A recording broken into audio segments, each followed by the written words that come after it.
Hey guys, tonight we're going way, way back, before electricity, before memory foam mattresses, before stress spirals caused by late night scrolling, to a time when sleep wasn't something you hacked, optimized, or tracked on your smartwatch.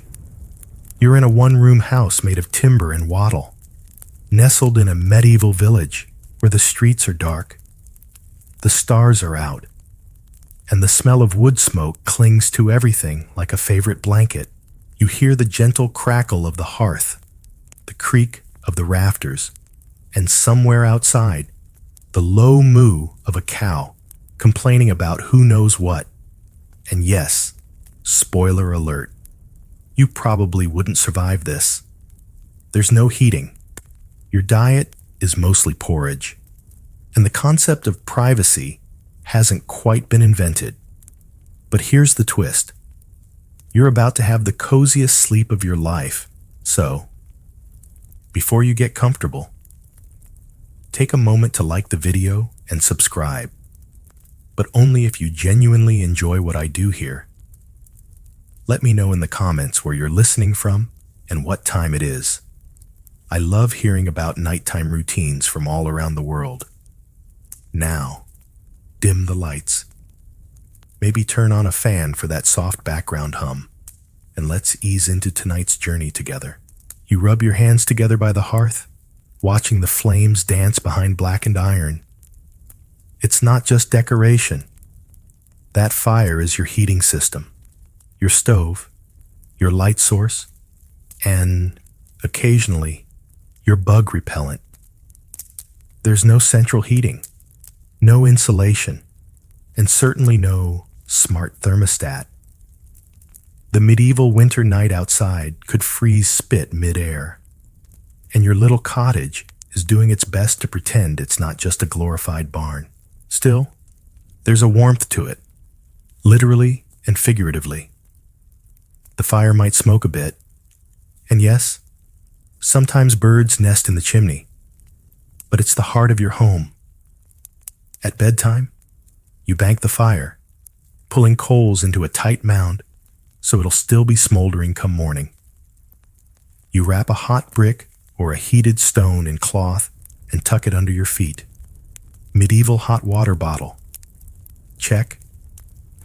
Now, what's wild is that heating with fire wasn't just practical. It was architectural. Many medieval homes were built around a central hearth, and some larger peasant longhouses even had a built-in smoke hole in the roof. Sure, your walls might be packed with straw and mud, and yes, the wind still howls through the cracks, but people were clever with what they had. Historians still argue whether open hearths were better than later chimneyed fireplaces. The hearth filled the room with warm air, but also soot. Later chimney designs improved airflow, but were colder. It's a trade-off. You win some. You cough some. You're probably wondering, what about wealthier folks? Surely they had it better. Well, kind of. Nobles and royals had fireplaces in their chambers, often grand ones, with stone mantels and elaborate carvings. Their fires might burn cleaner and longer. But even the wealthiest bedchambers were drafty. Stone walls don't hold heat well. So, rich or poor, bedtime involved bundling up and making peace with the chill. Speaking of bundling, your bed isn't some mattress-on-frame situation. Tonight, you're on a wooden bed frame, maybe even rope-strung, creaking with every movement. On it lies a mattress stuffed with straw, feathers if you're lucky, and a pile of heavy blankets. Not just one. No, we're talking layers, wool, fur, even cloaks and cloaks of cloaks. Cold air? Not your problem. Not when you're cocooned like a medieval caterpillar. But let's back up for a moment. Before you even get into bed, There's the nighttime ritual of winding down around the fire. It's a communal affair. Families gather in close. You might be knitting, mending clothes, or just listening to someone recount the day's gossip in vivid detail, like the baker's apprentice tripping into the duck pond again. Good times.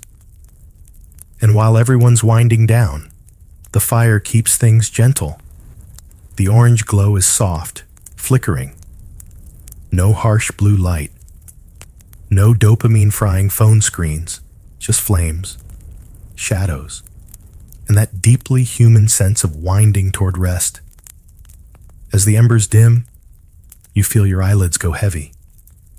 Outside, the village is quieting too. Most folks go to bed not long after the sun sets. There's no real reason to stay up. Candles are expensive. Oil is precious. And darkness simply means sleep. But just before you crawl under your wool-stuffed covers, you check the fire one last time. Gotta make sure it's not likely to burn the house down or die too soon. You gently push the coals together, cover them with ash, and whisper a little hope into the dark. Please stay warm till morning. It's a routine passed down over generations, and in its simplicity, there's comfort. You aren't optimizing your circadian rhythm. You aren't panicking about screen time or blue light blockers. You're just winding down with firelight and quiet, the way people did for centuries. And weirdly, it works. It really works. Something about the absence of noise, artificial light, and emails from Brenda in HR makes the sleep ahead feel not just possible, but inevitable. Now, are there downsides? Absolutely. There's always the risk the fire smokes you out, or a rat steals your last crust of bread. But in the cold calculus of medieval life, this cozy firelit moment is one of the day's highlights. And maybe, just maybe, the promise of a warm bed makes the hard bits easier to bear. So, you take one last look at the glowing coals. The warmth still radiates across the floor. Outside, a wind whistles low through the thatch. Inside, your breath clouds in the air, then fades.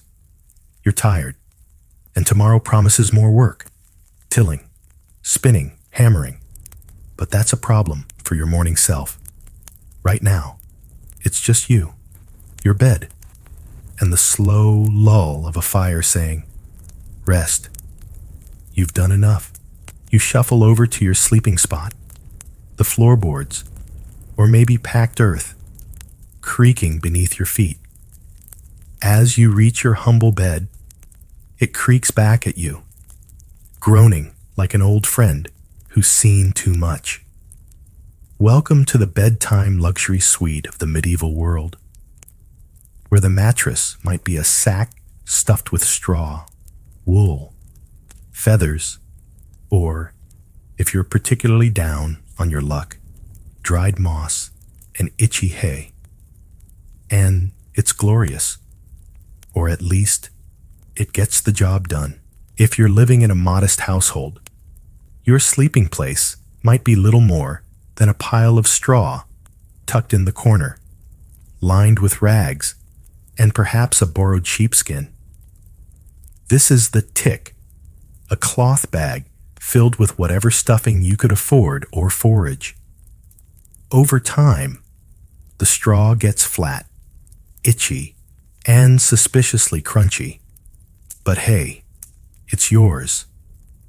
Now, if you've managed to rise above the peasant life, or you're sleeping in the manor, things get a little fancier.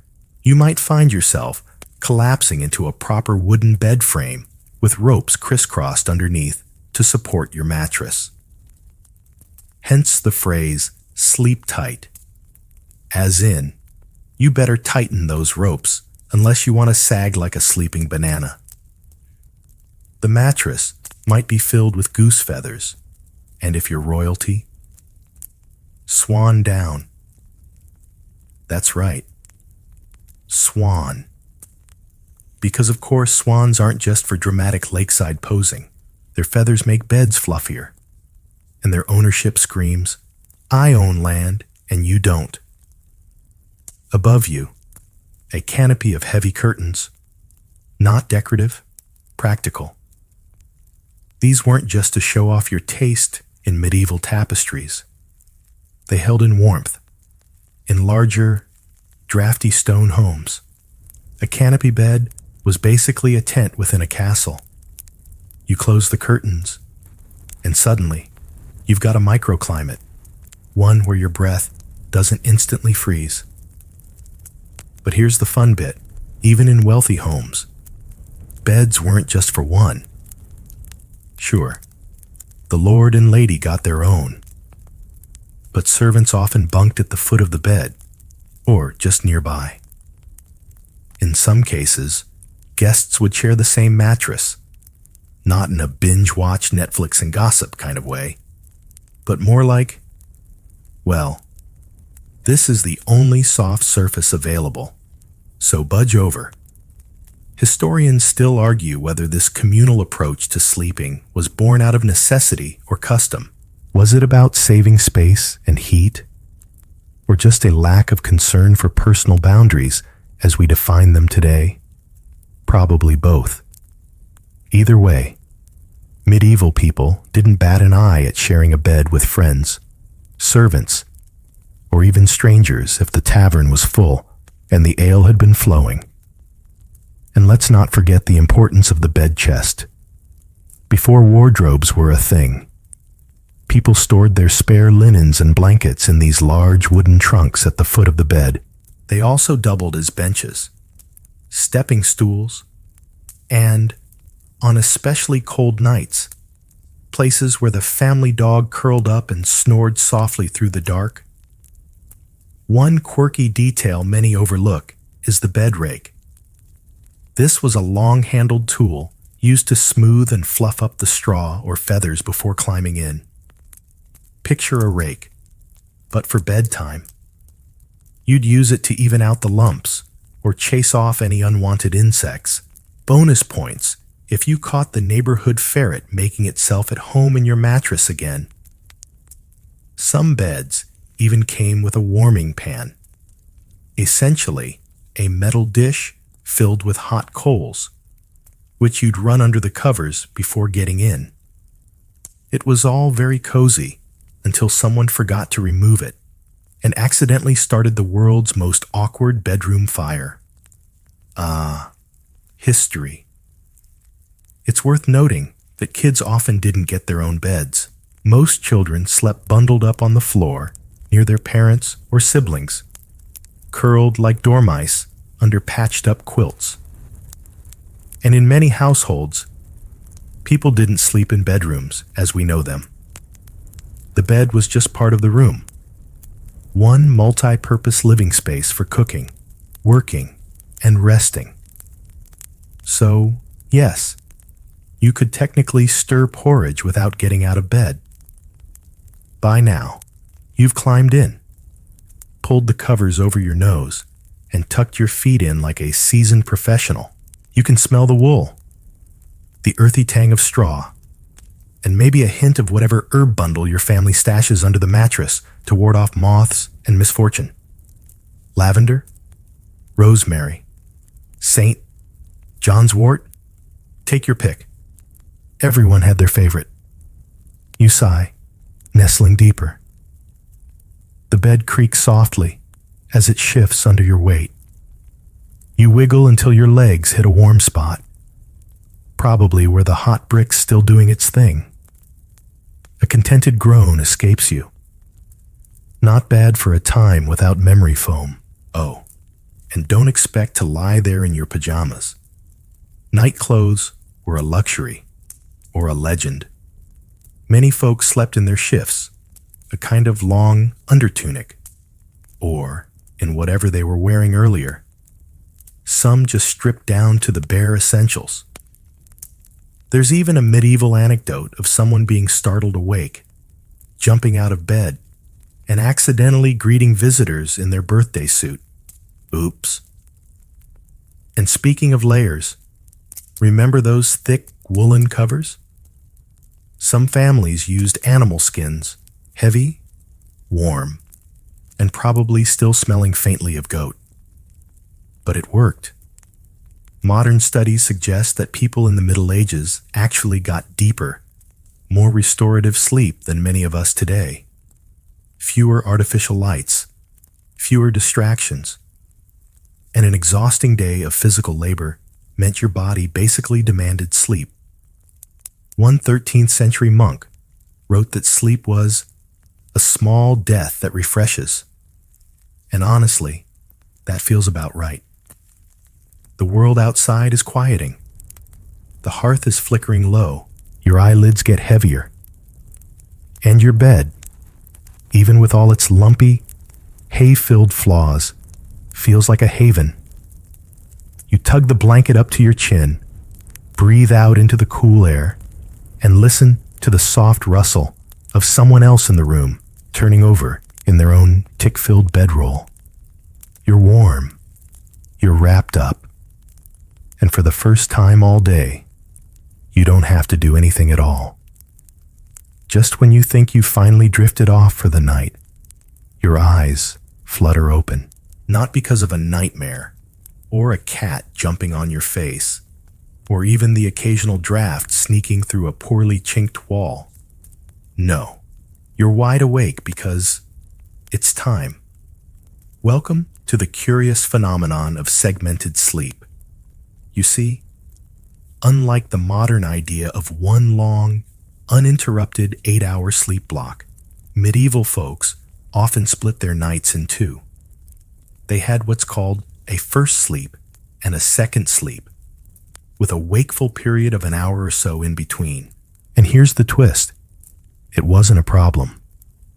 It was the plan. So, let's set the scene. You went to bed shortly after sundown, maybe around 8 p.m., depending on the season.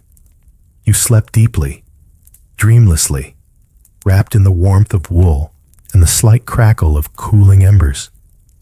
Then, sometime around midnight, you stir. And the thing is, you feel rested, not done sleeping, but calm, present, not groggy or annoyed, just awake. This midnight interlude, often called the watch, wasn't filled with doom scrolling or insomnia-induced panic. No, this was intentional restfulness. People would use this time to pray, reflect, talk quietly, make love, or even do some light work. Spin a bit of thread, mend a hole, or just lie back and think in the dark. Because when there's no electric light, and the world is properly, blissfully quiet, your mind gets creative.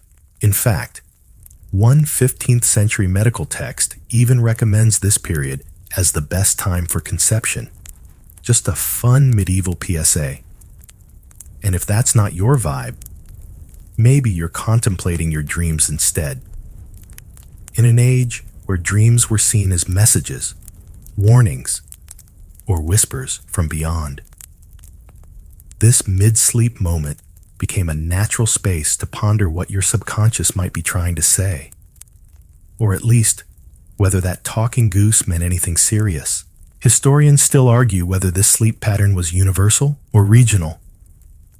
Evidence from Europe, the Middle East, and parts of Asia suggests it wasn't just a fluke. It was a thing. From monks to peasants, first and second sleep show up in diaries, letters, and literature.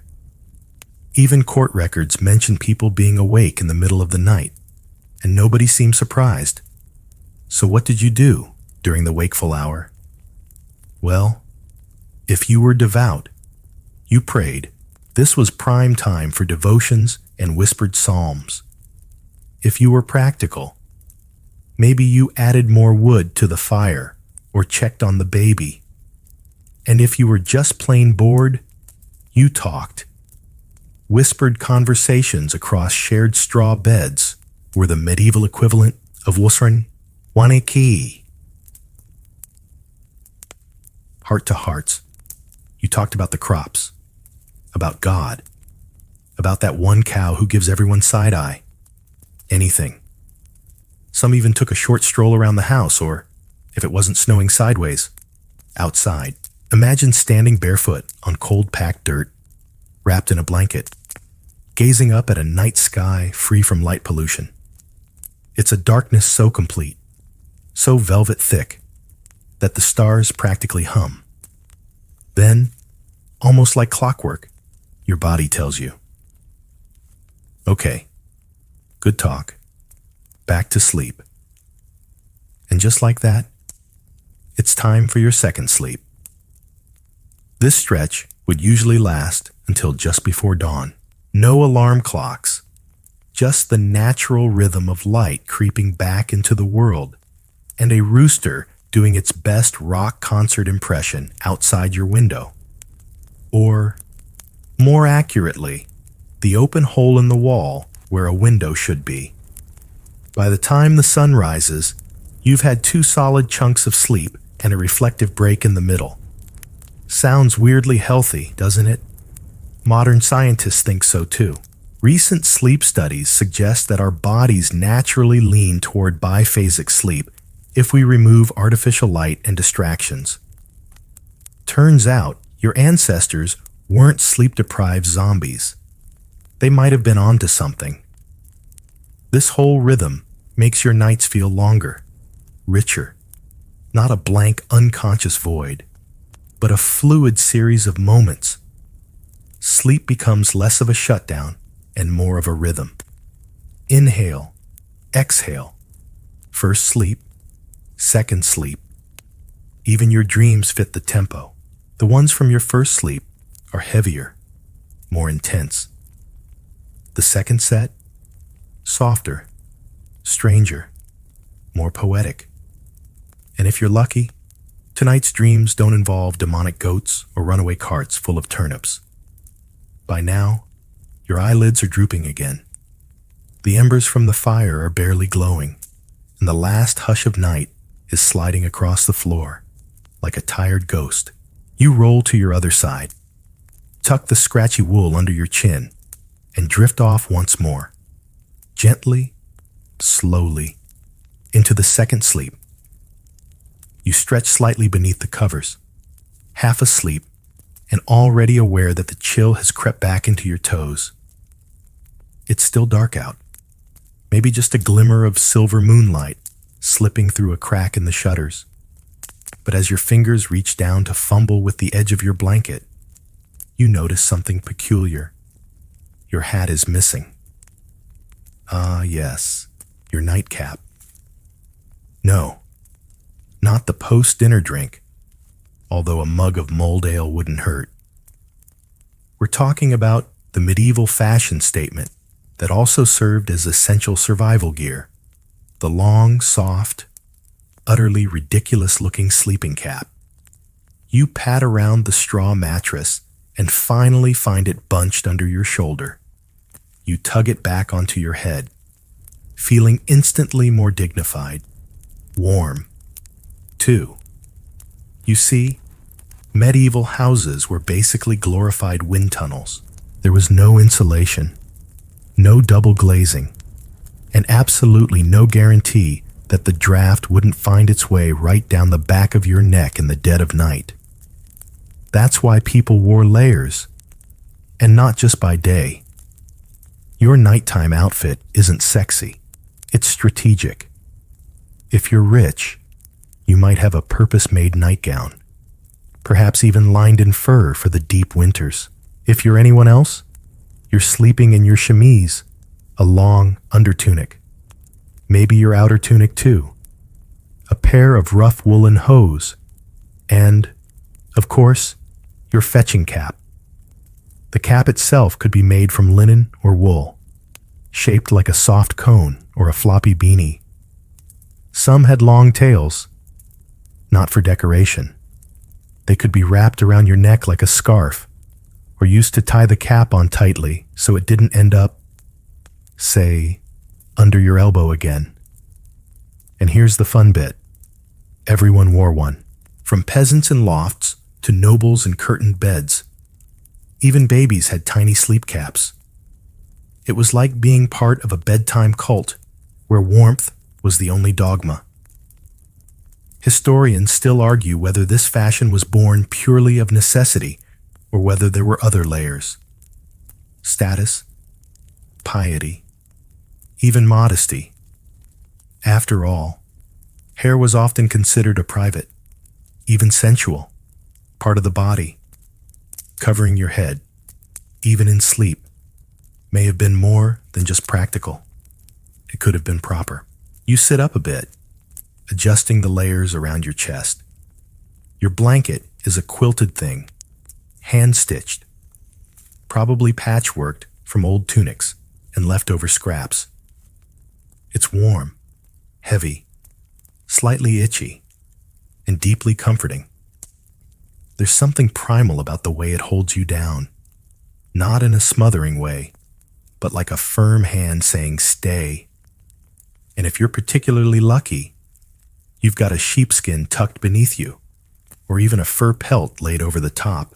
No one in the medieval world is worried about microfiber or breathability. Warmth is king, and anything that traps body heat is worth keeping, no matter how funny it smells. Now, let's talk about bed layers. The average person didn't own a dozen spare blankets. Linens were precious and labor-intensive to make, so people layered with what they had. A cloak could double as a blanket. An extra tunic became an emergency foot wrap. In cold months, even tools might join you under the covers. A cold iron pot could be preheated and slid in to radiate warmth. Just don't roll over onto it. There's a sense of ritual to all of this. Slipping on your woolen socks, wrapping the nightcap ribbon beneath your chin, nestling into your cocoon of layered fabric. The wind howls outside, but in here, you've built yourself a fortress of cloth and human ingenuity. But here's the kicker. This whole setup didn't just serve physical comfort. It signaled a transition in a time without clocks. The act of dressing for bed was how your body and mind knew it was time to switch gears. Take off your belt, let down your hair, and wrap yourself in layers. Sleep was coming. And if you happen to wake up for a bit in the middle of the night, see, segmented sleep. You didn't remove your nightcap and hop on Instagram. You stayed warm, quiet, cozy. You were swaddled in a soft silence that today's world rarely allows. And just in case you think this was all a bit too cozy, don't forget the risks. Nightcaps could slip over your eyes, tangle around your neck, or worse, catch fire if you got too close to a candle or hearth. That's right, bedtime fashion was not without hazards. Nothing like dozing off and waking up to find your hat smoldering like a marshmallow on a stick. Still, people swore by their layers. They layered with intention. They slept with knowledge passed down through generations about when to warm the stones, how to layer fur over linen, and exactly how tightly to tie that nightcap so it wouldn't become a chew toy for a wandering cat. You snuggle deeper under your wool and patchwork cocoon, and the last chill of night leaves your fingertips. Your face is warm, your breath fogs faintly in the dark, and your head is encased in something that looks ridiculous, but feels just right. You sigh, and the silence of the room seems to press in gently around you, not in a scary way, in the way a thick snowfall muffles the world. You feel hidden, wrapped, forgotten by the waking world, and that's exactly how it should be. Outside, the world is still and shadowed, but it's not silent. You stir beneath your patchwork blankets, half in dream, half awake, and let your ears drift outward. No traffic, no humming refrigerator, no distant sirens. Instead, the medieval night sings its own lullabies, odd, rustic, and strangely comforting. You hear it first, a distant owl, low and rhythmic, calling from a nearby tree. Then the soft padding of bare feet on dirt, someone in your household making their sleepy way to the chamber pot in the corner.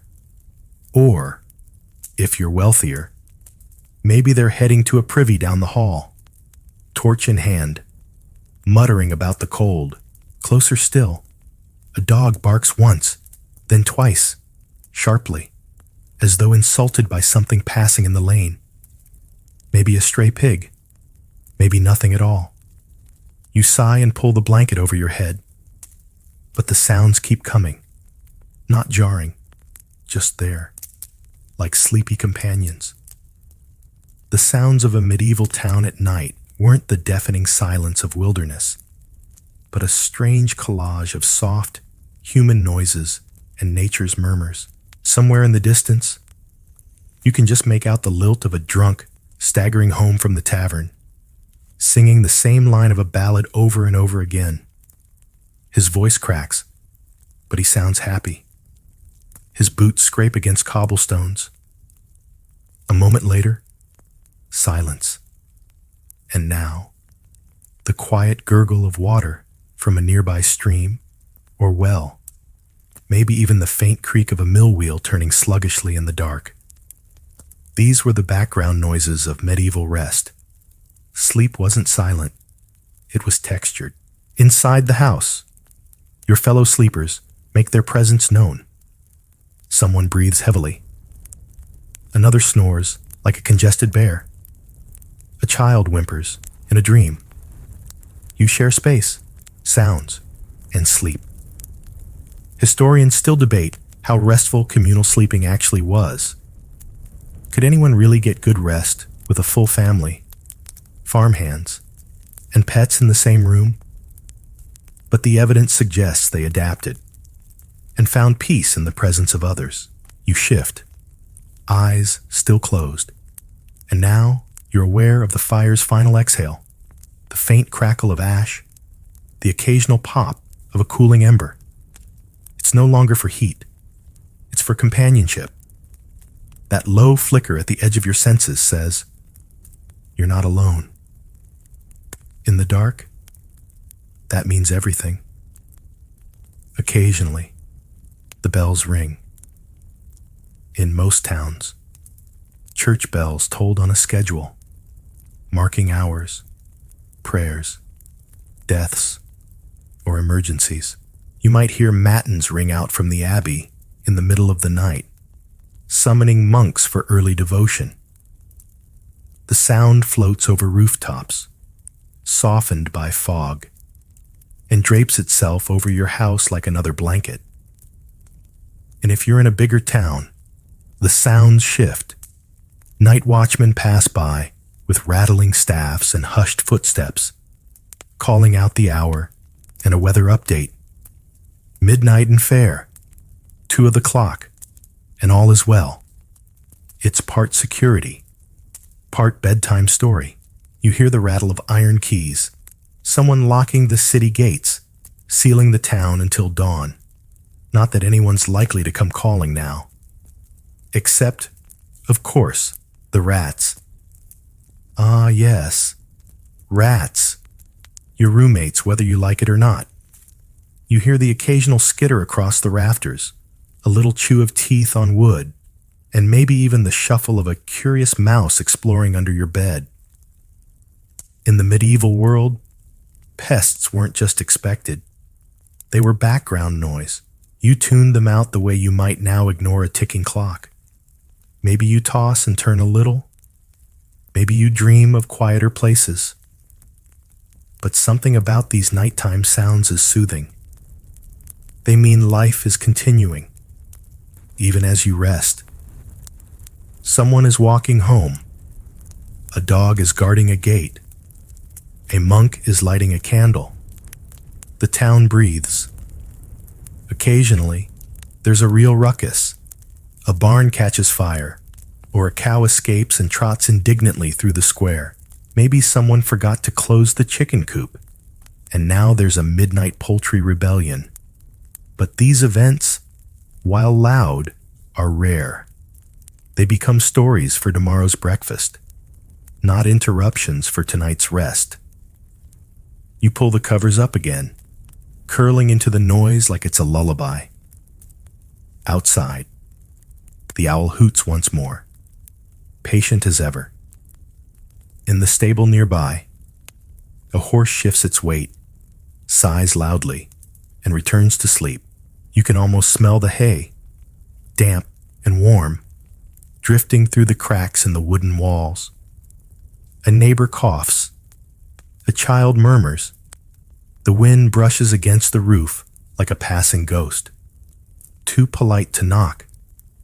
You might not have a sound machine, but you don't need one.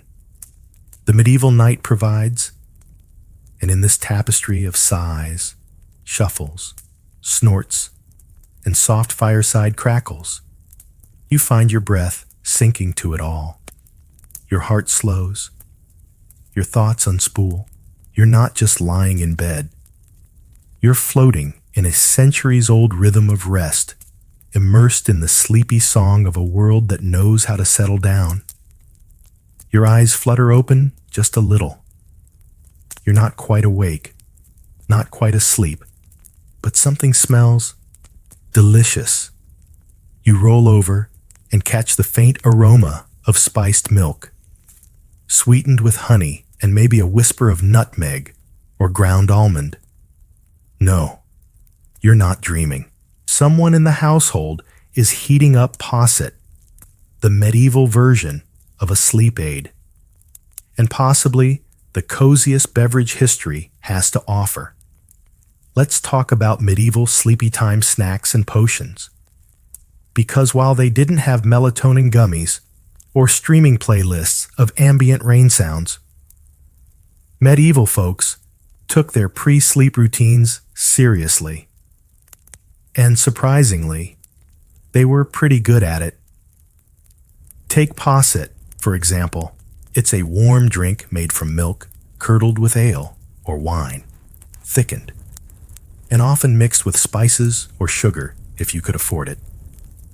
It was thought to settle the stomach and calm the nerves, sort of like a 14th century version of chamomile tea, but chunkier. You sip it slowly, the heat radiating down your throat, pooling in your belly. It's like swallowing bedtime. And if posset wasn't your style, there were other options.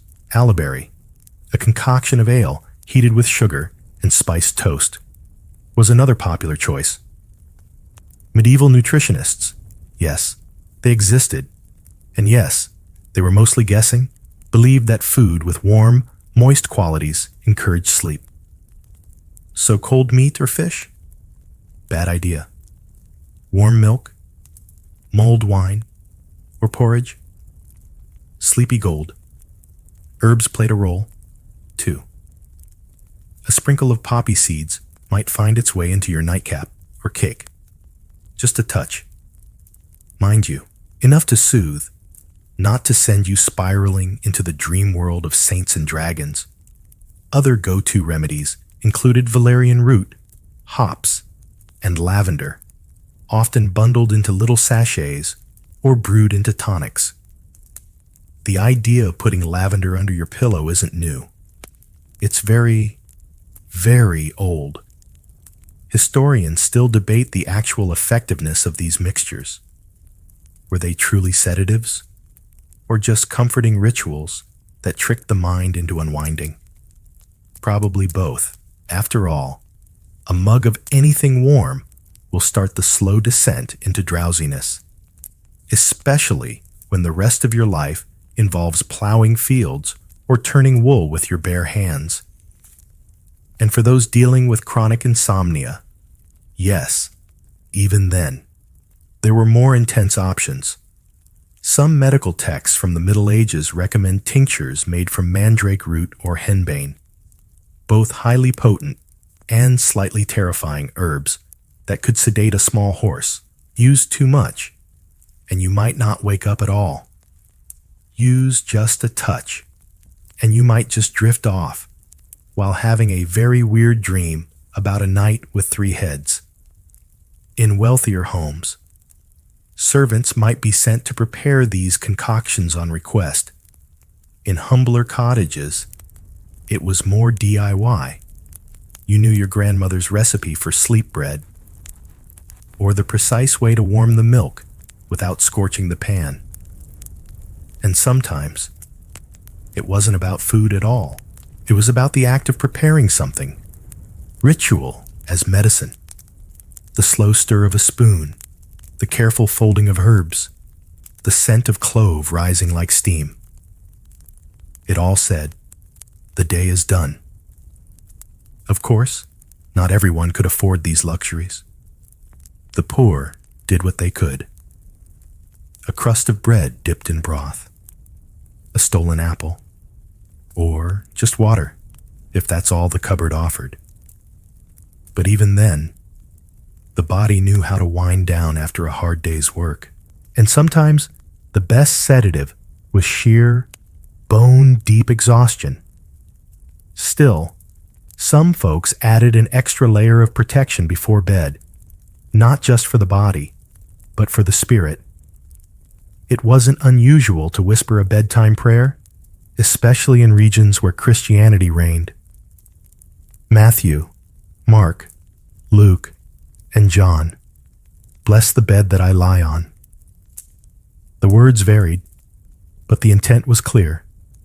Ward off bad dreams, restless spirits, or nighttime visitations by creatures best left unmentioned. Some people traced crosses on their pillows with holy water.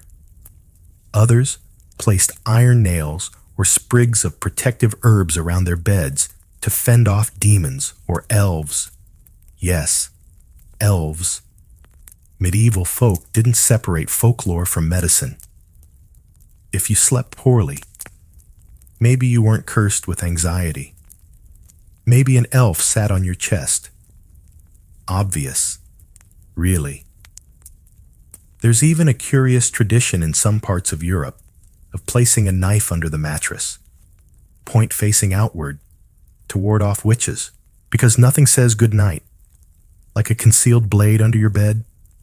And yet, as strange as some of these customs seem, they all aimed at the same thing: peace, quiet, safe, uninterrupted sleep in a world full of unknowns, whether through food, herb, prayer, or charm. Bedtime became a protected space, one you crafted every evening like a fragile little spell. You take another imaginary sip of warm, spiced milk. Your limbs feel heavy, your mind soft. The candle flickers low, almost out. Someone nearby lets out a slow sigh, then shifts deeper into their bedroll. The room smells faintly of nutmeg, wool, and wax. All the sharp edges of the day are gone, smoothed by ritual and repetition. And tonight, just like every other night, the darkness wraps you gently. You feel safe. You feel full. You feel sleepy. You wake again. Not fully, not sharply, but in that soft-edged way where your eyes stay closed and your body takes a long, deep breath. There's a sound outside, maybe a distant bell, maybe a rooster being overly ambitious. Either way, the day hasn't begun. Not yet, and you're not in a rush, because your sleep, like everything in your world, is shaped by your daily rhythm. And that rhythm is nothing like the modern 9-to-5 grind. In the medieval world, your sleep schedule depended on who you were and what you did. A nun? You're probably up for midnight prayers. A blacksmith? You might start your day before dawn to catch early customers. A peasant? You rise with the sun. If the chickens don't wake you first, and crash not long after it sets. Let's step into the routine of the monastic life for a moment. You lie in a small, cell-like room, on a straw mattress thinner than humility itself. Your eyes snap open to the ring of the bell for matins, the first prayer of the day, usually around 2 or 3 a.m. The room is cold, the stone floor colder, but you pull on your robe and head to the chapel anyway. Matins is dark, slow, meditative. You chant psalms in the candlelight, half asleep and half divine. Then, just as quietly, you return to bed for a second sleep before rising again at dawn. Monks and nuns built their sleep around devotion, not comfort. It wasn't about 8 hours. It was about obedience. Now hop into the straw sandals of a peasant farmer. You don't have a bell schedule, but you've got something better. Sunlight. You rise with the first glow on the thatch, maybe around 5 a.m. in summer, a bit later in winter. There's no alarm, no snooze button, just a body attuned to natural light and exhaustion. You eat a bit of bread, maybe some leftover stew, and then you're off, tending animals, work in the fields, fixing whatever broke yesterday. Your body carries the memory of labor, and when the sun drops, so do you. Your day's final hours are soft. Dinner, firelight, a few muttered jokes or prayers, and then straight to sleep. Historians still argue whether medieval people slept more or less than we do today. Records suggest they may have gotten as much as 9 or 10 hours, especially in winter when nights were long. But they didn't always come in one stretch. Between segmented sleep, early waking for work or prayer, and dozing during the day, sleep was modular. And speaking of day naps, yes, they happened, especially during harvest or summer, when the heat made mid-afternoon labor unbearable. A nap in the hayloft, doctor's orders, even sermons warned against sloth. But everyone knew that a nap under the eaves could save your energy, and maybe your back. If you were an artisan in a city, like a shoemaker or scribe, your day was ruled by light. You couldn't work by candle forever. It was too expensive and hard on the eyes. So your workday followed the sun, and your sleep followed exhaustion. And what about the wealthy elite? Lords, ladies, even royalty? Well, they had more flexible schedules, but not necessarily better sleep.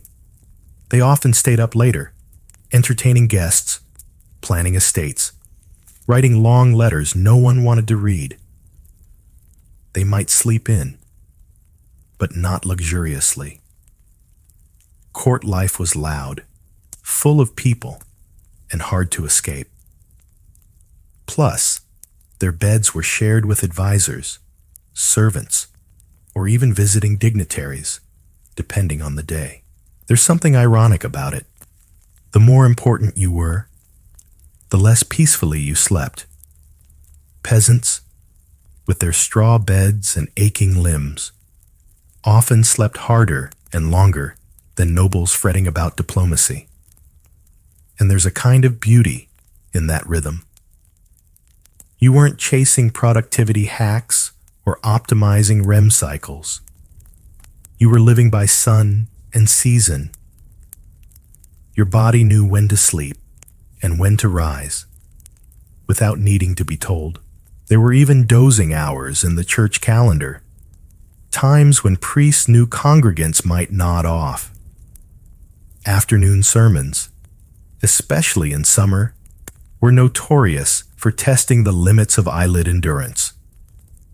Preachers sometimes snapped their fingers, banged lecterns, or shouted verses just to keep sleepy farmers upright in the pews. And still, it was accepted. Not a moral failing, just a fact of life. Sometimes, when night came early and the cold settled into every stone, you might retire right after supper. Maybe 6 p.m., maybe earlier. A full stomach, a tired body, and nothing else to do. It's the perfect recipe, and no one would question it. You didn't need blackout curtains. You didn't need melatonin or meditation apps. You had routine, and that routine was built into the fabric of the day. It told your mind, your muscles, and your spirit, rest now. You've earned it. You shift in your straw bed, feeling its soft unevenness press against you like a whisper from the past. Somewhere outside, you hear the first cock crow. Not urgent, not yet, but it's there. A signal that the second sleep is winding down. You don't need to leap up. You don't need to rush. The rhythm is gentle. The day will come soon. But for now, your eyes close again, and you drift a little deeper. You wake with a start, not from noise, but from air. Cold air. It slithers across your face, tickling your nose, nipping at the tips of your ears. You blink, peeking over the edge of your blanket. The fire's gone out. The last embers vanish sometime during your second sleep, and the room has surrendered completely to the chill.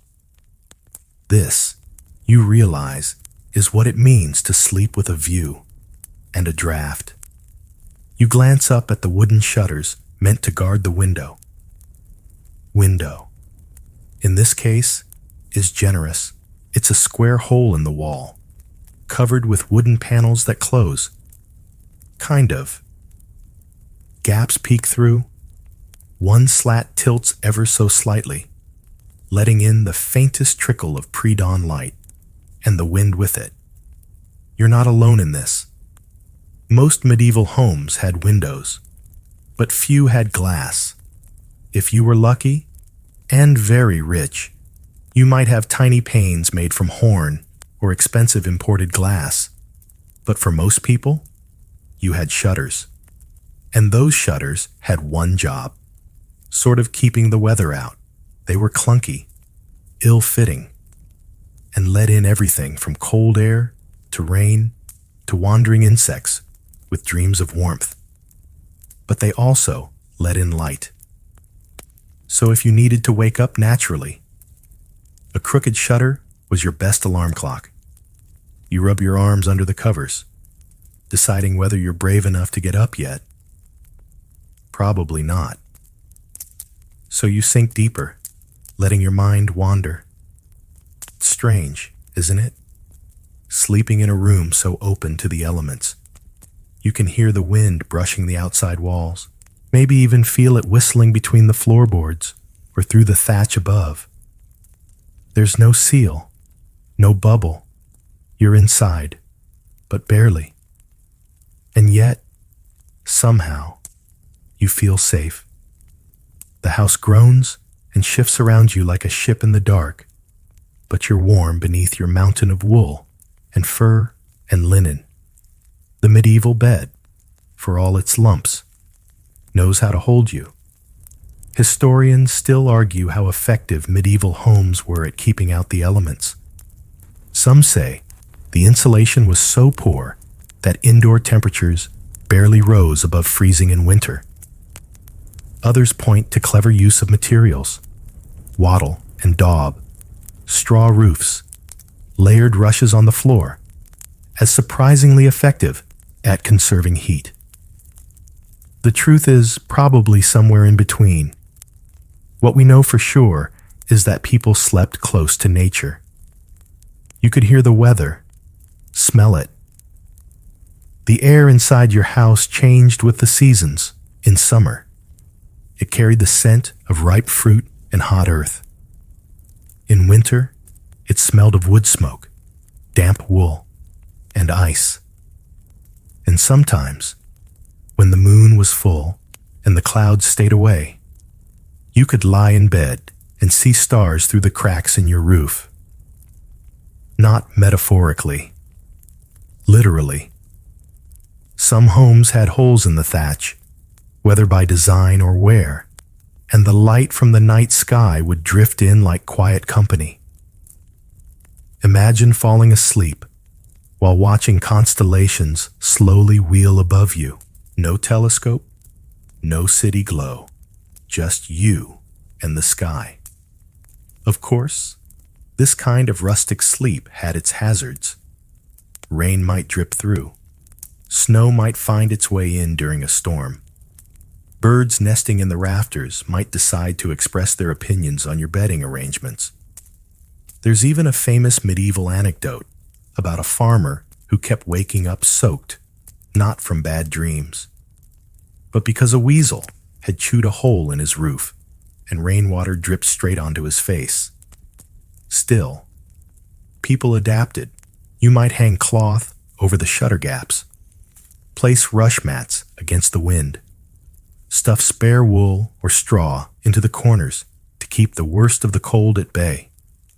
It wasn't elegant, but it worked. And sometimes, when the air wasn't frigid, you'd keep a shutter open on purpose. Let in the breeze. Let the moonlight spill across the floor. Let the sound of crickets lull you to sleep. In that way, the medieval bedroom wasn't so much a fortress as a threshold, half in, half out of the world. And that blurred line between inside and out meant you were more in tune with the natural cues of day and night. No blackout curtains, no buzzing light bulbs, just the slow brightening of the sky, the shift of color from ink black to smoky blue, to soft gold as dawn finally arrives. You glance again toward the shutter. That sliver of light is wider now. You hear a rooster, closer this time, doing its level best to be helpful. Someone nearby shifts in their bed. The room, cold and dim, begins to stir. You stretch under the covers, savoring these last moments of warmth. Your breath puffs visibly into the air. You run a hand along the wall beside your bed, feeling the roughness of timber, the coolness of stone. No, it's not luxurious, not perfect. But in this blend of earth and air and linen, there's something real, something timeless. This is sleep with a view of the stars, of the moon, of your own breath catching the dawn. You close your eyes once more, just for a moment longer. You shift again, sleep teasing your edges, but there's no denying it now. Something just moved under the bed. You freeze, listening. A soft scurry, then silence, then another shuffle. The roommates. Because in the medieval world, you don't sleep alone. Not just figuratively, literally. Your bed is a crowded, lively little ecosystem of humans, animals, insects, and the occasional uninvited guest. Welcome to the most communal version of bedtime you've ever experienced. Let's start with the obvious. Other people. Privacy was not a thing. If you lived in a cottage or longhouse, chances are you shared your sleeping space with your entire household. Parents, siblings, grandparents, kids, apprentices, sometimes neighbors, and maybe even a visiting tinker who couldn't find his donkey after sunset. You'd think this would be uncomfortable. And sure, sometimes it was, but it was also normal. People saw sleep as a shared activity. Beds were expensive, and space was limited, so you made do. You curled up with whoever was near, back to back for warmth, toes tucked behind knees, shoulders bumping beneath woolen blankets. Historians still argue whether these arrangements were always by necessity or partly by choice. After all, in a world where the nights got really cold, body heat wasn't just companionship, it was survival. And speaking of warm bodies, let's talk about the other bedmates. Animals. Dogs were common, loyal, snuggly, and very willing to curl up at the foot of the bed, or even on top of your legs. In some homes, cats prowled across rafters and blanket edges, purring like sleepy goblins and occasionally knocking over your only candle just for fun. But it gets more interesting. In rural homes, especially in winter, it wasn't unusual for smaller livestock to sleep inside. Chickens might be brought in and housed near the fire to protect them from foxes or frost. You might even share a wall or a floor with a goat, piglet, or calf. You haven't truly lived until you've tried to fall asleep while a sheep breathes loudly in the corner and eyes your blanket like it's edible. But the real night companions? The tiny ones. You scratch your ankle again and again. Because of course, there are fleas. They're everywhere. In your straw mattress, your cloak, your bed linens. It's not your fault. Bathing is occasional. Laundry, even more so. And fleas are simply part of the package. People even wrote little poems to them. Some bitter, some strangely affectionate. You might say, well, just get rid of the straw. But the straw is your mattress. Replace it too often, and you're wasting a precious resource.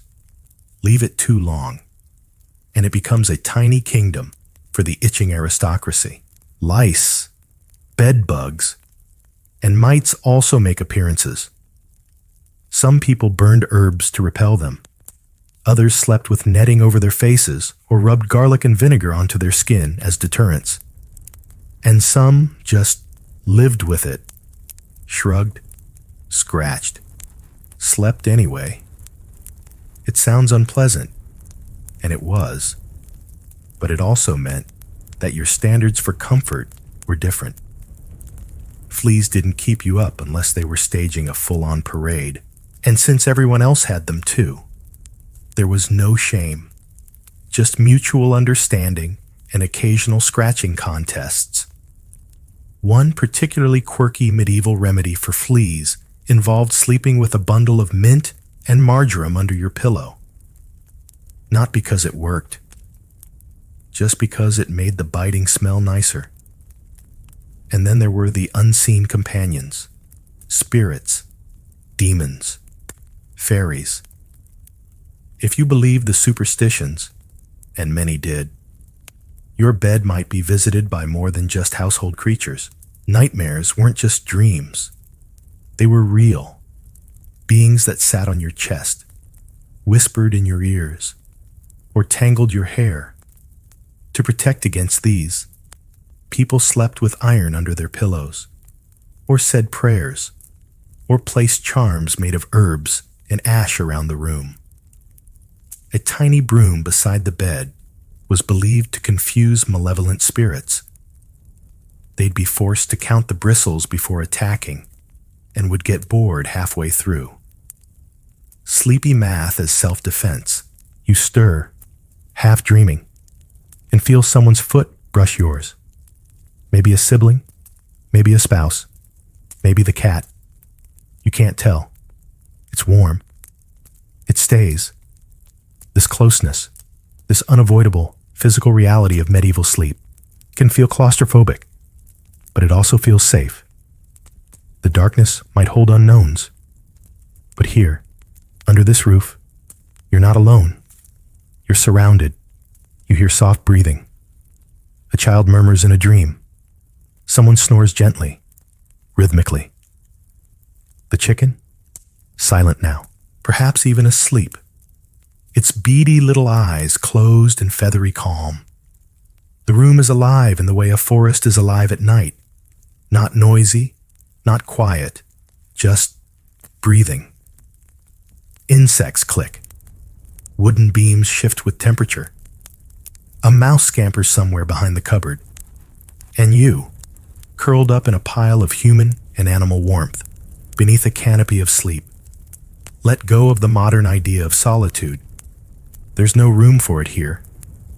What there is, abundantly, is presence.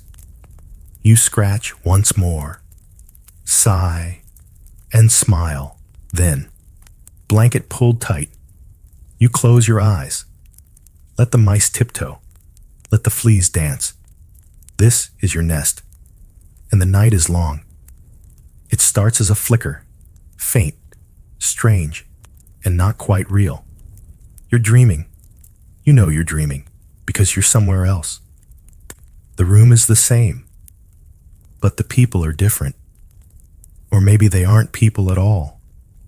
Maybe they're glowing. Welcome to the mysterious, swirling, often absurd realm of medieval dreams and night visions, where sleep wasn't a passive experience, but an event, a journey, sometimes even a divine appointment. In the medieval mindset, dreams weren't random. They were messages, symbols, sometimes a test. A vision in sleep could be a warning from God, a nudge from a saint, or a whisper from the devil himself. You, lying on your straw mattress, wrapped in wool and riddles, might wake up and wonder, was that just a dream, or was it something else?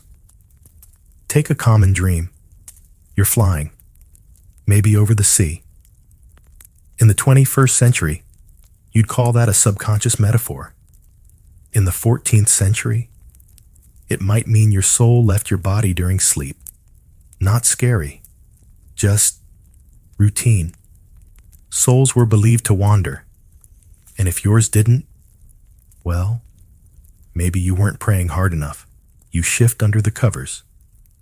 The last wisps of your dream still clinging to your brain like morning fog. Maybe you saw a dog speak in Latin. Maybe a fish offered you a crown. It could mean something important, or just that you shouldn't have eaten that questionable goat cheese before bed. There were dream interpreters, of course, not TikTok tarot girls, but full-blown theologians and scholars. Books like the Somnial Daniellus were wildly popular, essentially medieval dream dictionaries. Dream about bread? Good luck. Dream about falling? Spiritual danger? Dream about geese? Honestly, unclear, but probably worth a confession just in case. Historians still debate how seriously people took these dream books. Some say they were just entertainment. Others argue they were genuine guides, consulted before big decisions, like marriage, travel, or planting turnips. And then there were nightmares, and here, things got more complicated. A bad dream in the medieval world might not be just a bad night. It could be a sign of demonic interference. Sleep was a vulnerable state. Your body was still, your senses dulled, your soul potentially drifting. That made you open to spiritual attack. There's even a word for this: incubus, a demon that pressed down on your chest while you slept, causing paralysis, fear, and hallucination. Today, we'd call it sleep paralysis. Back then, proof that something sinister had visited your bed to ward off such terrors. People slept with protective charms, crosses under pillows, psalm verses carved onto wooden beads. Some wore amulets around their necks, even to bed, especially to bed. But even good dreams could be unsettling. A saint appears and says something cryptic. A dead relative drops by with silent, stern eyes. You'd wake, stare into the rafters, and feel a pull between this world and another. Sometimes, you'd dream of future events, or believe you had. In one famous account, a farmer in England dreamed of a great storm, woke panicked, and moved his livestock to higher ground. 2 days later, the river flooded. Coincidence? Divine mercy? Or just a very good guess? Of course, not all dreams were spiritual. Some were deeply mundane. People dreamt about cheese, missed opportunities to buy candles, or unresolved arguments with their neighbors. You can imagine a medieval husband waking and muttering, "No, Agnes, I did fix the fence," while his wife blinks at him in the dark. One fringe belief held that where you slept affected your dreams. Beds too close to the door invited restless spirits. Sleeping near iron tools could cause violent dreams, and certain herbs, like mugwort or vervain, were believed to encourage prophetic dreams if placed under your pillow. Tonight, you remember yours only in fragments: a forest, a fire. A familiar face turned slightly wrong. It was vivid, but already slipping away. You try to hold on to it, but it melts like morning frost. You open your eyes for a moment and stare at the ceiling.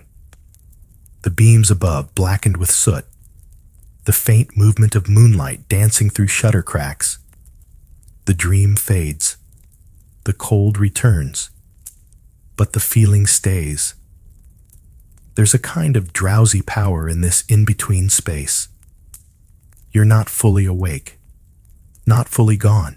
And in the medieval world, this is where the lines between real and not real got blurry, where dreams shaped choices, justified fears, and even helped solve crimes. Yes, really. In some trial records, dream testimony was presented in court.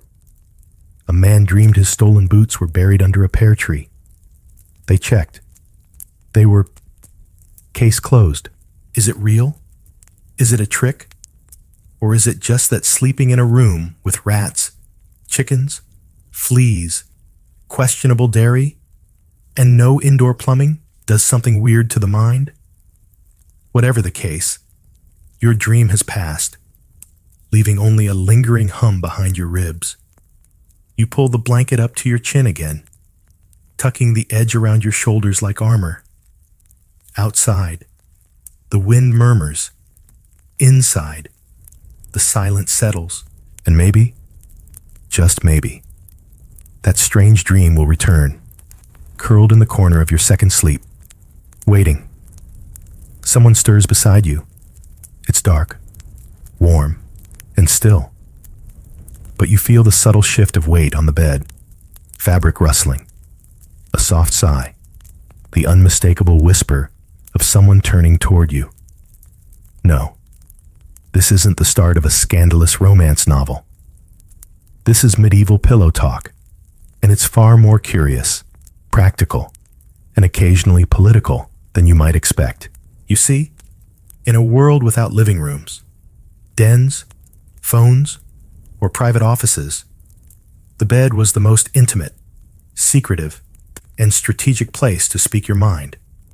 Not just for lovers, though yes, them too, but for spouses, siblings, servants, and even temporary bedfellows with whom you might share a mattress out of necessity.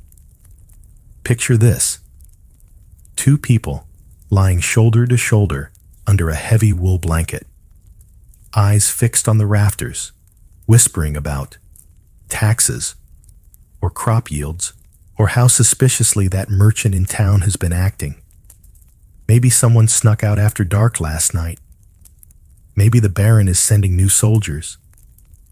Maybe your youngest child has been speaking to the neighbor's goose again and calling it Your Grace. In the quiet privacy of bed, things were said that wouldn't dare cross anyone's lips in daylight. Gossip, confessions, jokes not fit for the table. It's all fair game once the shutters are closed and the fire has dimmed. Historians still debate whether bed sharing strengthened these conversational bonds or made them awkward. On the one hand, proximity encourages closeness, quite literally. On the other, there's nowhere to go if your co-sleeper brings up an uncomfortable topic. You can't just roll off a straw tick and storm into your private meditation chamber. You're stuck with the itchy blanket and the blunt truth. Even royalty wasn't immune.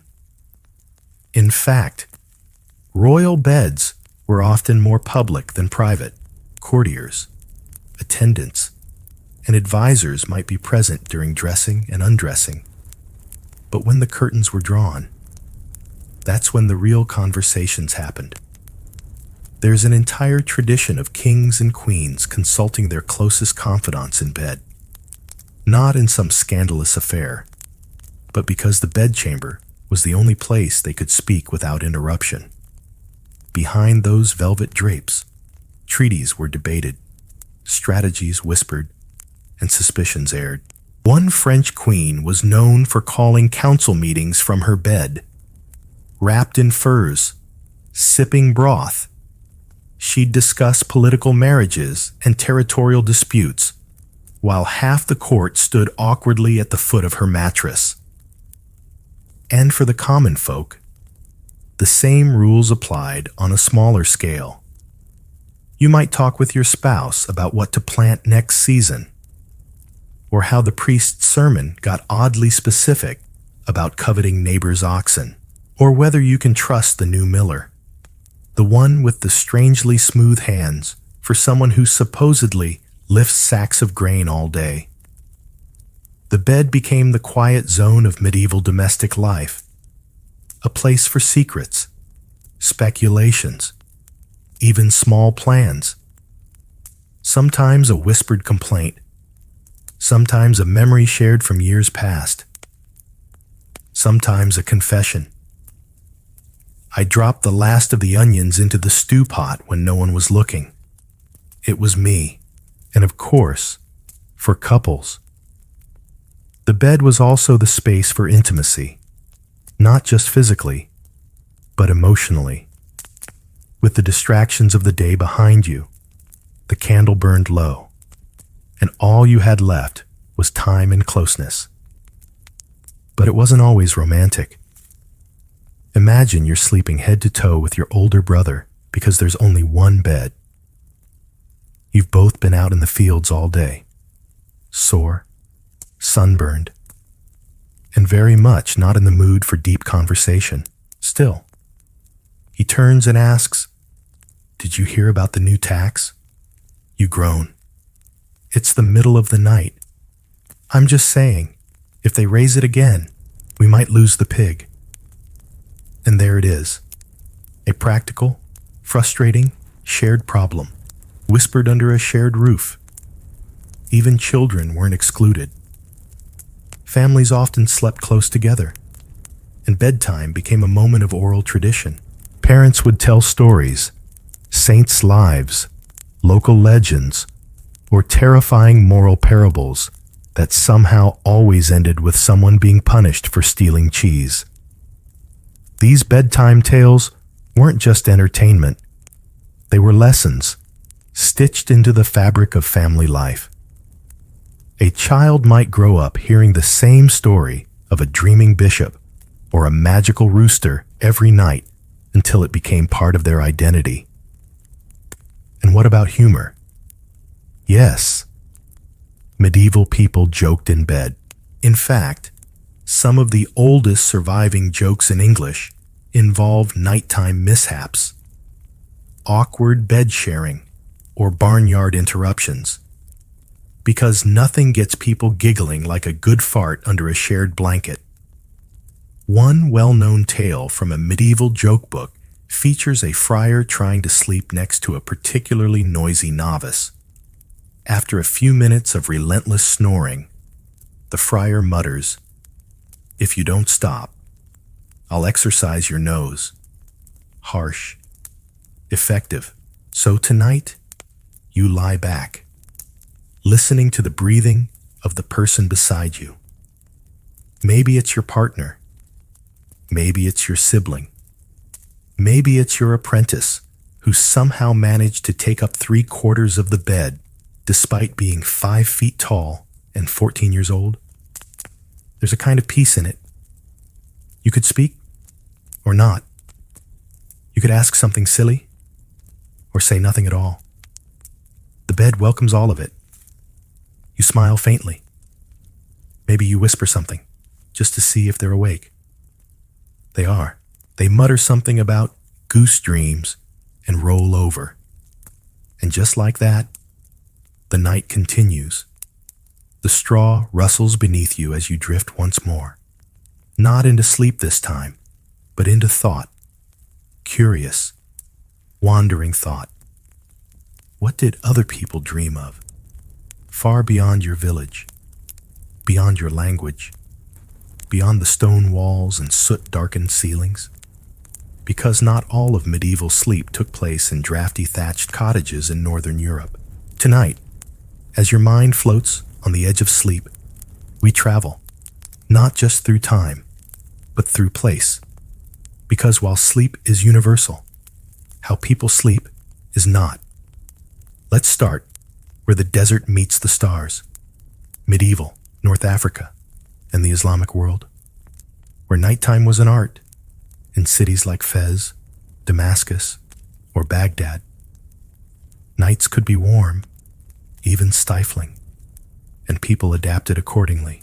Many homes had flat rooftops or open-air courtyards where families laid out woven mats or low wooden platforms for sleeping under the stars. The roof was the bedroom, and instead of fighting the heat, they embraced the night's breeze. Picture lying beneath the stars, surrounded by soft cushions, the scent of date palms and jasmine drifting on the wind. You're still in the Middle Ages, but the night feels entirely different. Sleep schedules there were more fluid, too. In warm climates, people might take long siestas in the heat of the afternoon and go to bed later, especially during the summer months. Night was quieter, cooler, and better suited to prayer, conversation, or even study. Scholars in medieval Cairo were known to read or write deep into the night, candlelight dancing off parchment as others around them slept. In China, particularly during the Tang and Song dynasties, the sleeping chamber reflected both comfort and philosophy. Beds were often elaborate wooden platforms with raised edges and silken pillows. Less curl into a nest and more recline like a scholar. Many people slept in wooden alcoves or curtained sleeping platforms to conserve warmth in winter, often heated from beneath with a brazier. And while the room itself might be unadorned, the bed was central, both literally and symbolically. It was a place for sleep, yes, but also for ancestral rituals, childbirth, reading, and quiet reflection. It was as multifunctional as it was revered. You roll slightly in your own bed, as if imagining the cool touch of lacquered wood beneath your fingers, or the embroidered dragons on a distant silk pillowcase. In rural Chinese households, beds were often warmed with brick platforms called kangs, with fires built underneath. The whole family might sleep on one giant kang, which doubled as a living space by day. You'd stoke the fire at dusk, feel the bricks grow toasty beneath your mat, and settle into shared warmth. Historians still argue whether medieval sleep across cultures followed similar patterns, segmented, communal, quiet, or if certain environments naturally led to different rhythms. There's growing consensus that while the need for sleep is universal, the way people arranged it around their culture, climate, and beliefs was beautifully diverse. In West Africa, oral tradition took center stage before sleep. In some communities, children gathered around griots, oral historians, who told stories that stretched back generations. These weren't just tales of ancestors and spirits, but rhythmic, interactive performances. The story itself was a lullaby, drawing listeners deeper into shared memory and, eventually, dreams. Imagine lying beneath a canopy of stars, hearing the story of a clever spider who outwitted a lion, or a trickster who turned night into day with a drumbeat. By the time the tale ended, your mind had already slipped sideways into the world of dreams. Elsewhere, in medieval Japan, sleep was often about balance and modesty. People slept on tatami mats, thin but firm, with straw or silk-filled pillows and minimal bedding. Especially among monks and those who valued simplicity, entire monasteries were organized around sleep as a form of discipline. Fixed bedtimes, minimal comfort, strict silence. But in cities like Kyoto or Nara, nobility slept more lavishly, with futon-like bedding, screens for privacy, and even nightclothes dyed in soft, plant-based hues. You'd change out of your day robes, cleanse your face, and roll yourself up like a scroll into a sleeping position of perfect symmetry. Even rest was an extension of elegance. And then there's Polynesia, where the boundaries between sleep, story, and sea breezes blurred. In island cultures, people slept communally in open-air huts or under thatched canopies, with mats woven from pandanus leaves. The ocean's voice was the constant lullaby, waves breaking, wind weaving through palm fronds. There was no need to shut out the world. Sleep simply joined it. One voyager in the 13th century wrote of islanders sleeping entirely outdoors, saying they were watched over by the stars, whose light seemed woven into their dreams. Whether true or romanticized, the image lingers. And it makes you wonder, what would it be like to sleep not apart from nature, but within it?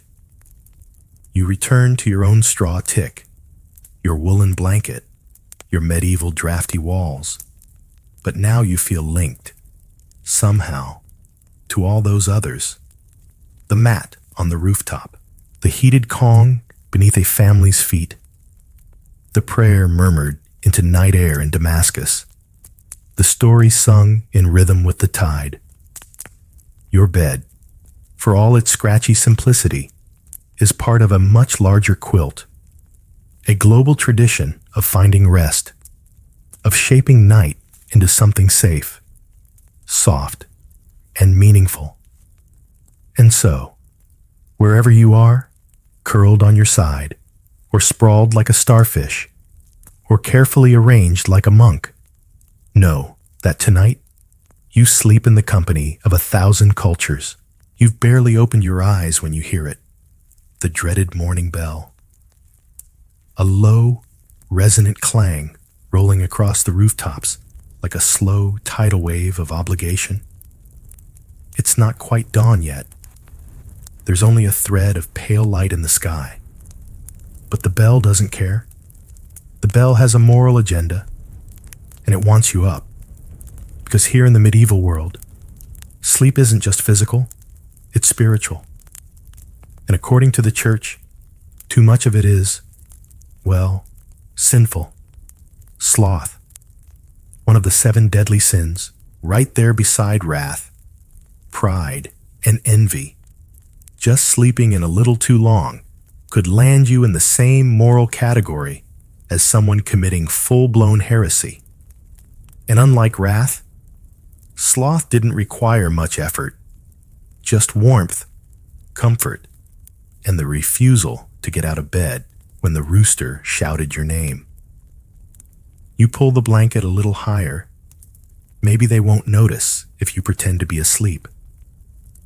But the pressure's real.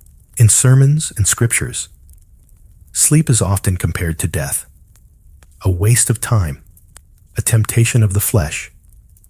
The early riser is praised, the dozer shamed. And it's not just spiritual talk. Priests meant business. Many churches rang bells for morning prayers, beginning at lauds, which usually hit around 5 or 6 a.m., sometimes earlier. In monastic communities, you might be expected to wake long before the sun to sing praise while your body begs for 5 more minutes. And if you didn't show up, someone noticed.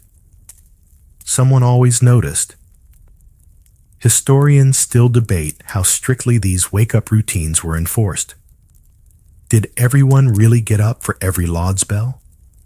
Or did a few clever monks perfect the art of sleeping with intent? Eyes closed, lips moving, brain absolutely still? We'll never know for sure, but we can dream, or pretend to. In towns and cities, even if you weren't part of the clergy, you felt the pressure. Guilds opened early. Markets started with sunrise.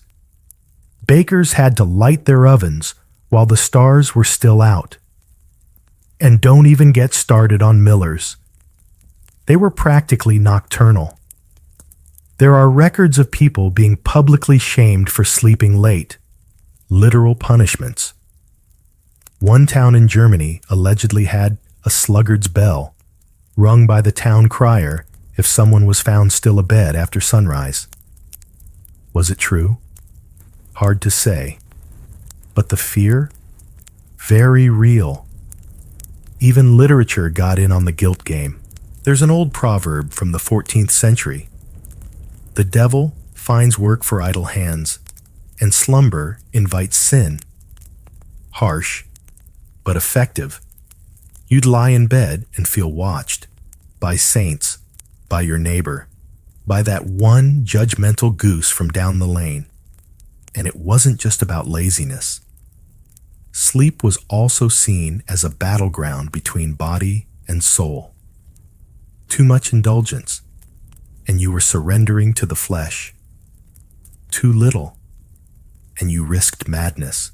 The ideal, a righteous, disciplined sleep, enough to restore you, but never to spoil you. So people built rules and rituals around waking. Monks chanted themselves into alertness. Peasants rolled straight into chores. Nobles read short devotionals or recited morning prayers while still under the covers, hedging their bets, spiritually speaking. There's even a curious tradition from some monastic orders. If you fell asleep during morning prayers, you had to do penance, like literal laps around the cloister. Imagine dozing off for 10 seconds and getting a full cardio session as punishment. Suddenly, coffee doesn't sound so bad. In households across Europe, parents pass down a simple warning: God sees you when you slumber too long. A divine version of the modern rise and grind mantra. And for those who really wanted motivation, a healthy dose of fear. Dreams were gateways. Demons roamed the sleepy mind, and too much time in bed left the soul vulnerable. Of course, not everyone played by the rules. There are cheeky records of people staging illness to avoid church, hiding under blankets while their families trotted off to hear sermons. One young scribe claimed to have a fever of the spirit, which conveniently kept him bedridden on fast days, but recovered miraculously for feast days.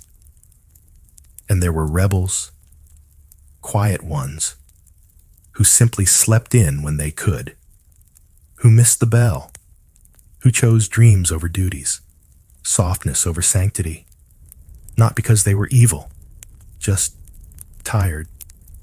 You, lying in bed now, feel that tension. The pull between the moral pressure to rise and the sweet, sleepy gravity of your warm, shared blanket.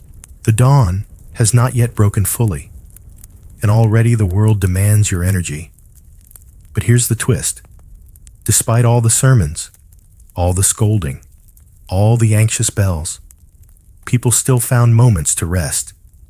Naps in the hay, slow mornings after feast days, lingerings in bed when the cold was just too sharp and the blanket too perfect. Even the church, for all its rigidity, eventually softened. Some theologians began to speak of holy sleep, rest that was necessary, even sacred, after all. Christ himself slept in a boat during a storm. Surely you could sleep through the Lauds bell once in a while. You smile into your straw pillow. Maybe you'll rise soon. Or maybe you'll lie here a little longer, letting the bell ring itself out, waiting until the guilt softens into a gentle nudge. Because sleep may be a battleground, but you've already won one small victory. A few more minutes of warmth, of silence, of peace. And in the medieval world, that's a blessing all its own. You don't remember exactly what woke you. Maybe it was a clang. Maybe it was a hoofbeat. Or maybe it was that farmer, 2 doors down, the one who snores like a trebuchet being winched back. Whatever it was, you're up. Again. And this time, you're not alone. Because here's the truth about medieval sleep. It was rarely uninterrupted, even on the coziest, most well-fed nights. Your journey to dawn could be dotted with bells, beasts, bodily functions, and bedfellows who had no sense of personal space. And each interruption, a little medieval mini-adventure. Let's start with the bells. Yes, we've talked about church bells waking you for prayer, but those weren't the only ones. In many towns, watchmen rang bells to mark each hour, or to signal danger, or to announce the passing of someone important. And bells don't exactly whisper. Some households had private bells, too. Clappers hung by the bed to call servants, or small handbells to signal visitors after hours. These might jingle unexpectedly in large homes, startling everyone into a half-conscious game of, was that the wind? Or do we need to arm ourselves with candlesticks? You lie back down and try to sleep again. But now, the animals start. The pig snorts. The goat bleats. The chickens shuffle restlessly. Somewhere, a cow lowing in its sleep hits a note so soulful it would make a bard weep. If you're in a city, you might even hear the clatter of carts rolling down cobbled streets as traders prepare for morning market well before sunrise. And then there's people, someone near you coughs. Someone else whispers in their sleep. Maybe it's a prayer. Maybe it's nonsense about dancing squirrels. You'll never know. Communal sleeping means you share dreams and interruptions. Oh, and you're not exactly getting up to go to the toilet quietly. Either medieval bathrooms, as you've probably guessed, were not en suite. If you're lucky, there's a chamber pot in the corner, half covered with a cloth and emitting a vague vinegar aroma. You get up quietly, shuffle toward it, do your business with the delicacy of a trained ninja, and return to bed hoping you didn't step on the cat. If you're less lucky, you'll need to go outside, into the cold, down to the outhouse, or worse, the woods. Let's just say that early morning frostbite in sensitive regions was a real and terrifying possibility. Some folks used night stools, a fancy name for a glorified bucket with a wooden lid. But even that came with its risks. Tip it over. And congratulations, Your house now smells like penance. Historians still debate how seriously people took these interruptions. Did they grumble, groan, or simply accept them as part of the night's rhythm? Evidence suggests the latter. Medieval life was unpredictable by day and even less stable by night. So being woken up 3 times before dawn didn't mark a bad night. It marked a normal one. There's even evidence that interruptions were scheduled. In some noble households, servants entered during the night to adjust fires, check on children, or deliver warm drinks to high-status sleepers. Imagine dozing off, only to wake up and find someone silently adding a log to your fireplace. Comforting? Maybe. Creepy? Absolutely. And if your house was near a town wall, you might hear the calls of guards, checking in with one another. "All's well," shouted every hour, which is reassuring. The first 2 times, even natural events got involved. A storm could rattle the shutters. A wind could scream through the thatch. And once in a while, a wandering drunk might accidentally collapse outside your door. Muttering medieval poetry into the dirt, you turn over, trying to block out the chaos. But now someone in the bed has stolen the blanket. Again, you tug gently. They grunt. You tug harder. The blanket relents, just enough to cover your knees. And you settle into a new, chilly position that might be part fetal curl, part disgruntled starfish. Still, despite it all, you find a kind of rhythm. These interruptions don't ruin your sleep. They become part of it, like rocks in a stream. They don't stop the water. They just shape its flow, and in some strange way, they help. Each interruption gives your body a chance to shift, your mind a chance to reset. You're not trapped in some REM prison. You float in and out, awake enough to mumble a joke, then gone again before the punchline lands. There's even something soothing about it. The world is moving around you, and yet your body remains anchored in place. The bells ring, the pigs grunt, the neighbor coughs out the opening line of a song and forgets the rest. You close your eyes. You breathe. You adjust the blanket one last time. And though your night has been a patchwork of sounds, nudges, breezes, and barnyard ballads, you're somehow still resting, not in spite of the interruptions, but through them. Because in the medieval world, peace isn't silence. It's surviving the chaos and still managing to sleep through most of it. Morning slips in gently, like mist over a field. You feel it before you see it. The soft shift in the air, the way the light through the crooked shutters changes from silver to something warmer, like melted butter. Your body knows before your brain does. The long journey through segmented sleep, midnight musings, and snoring goats has come to its natural end. You stretch, feeling the straw rustle beneath you, the pull of stiff limbs and tangled woolen blankets. You didn't sleep perfectly. You didn't sleep privately.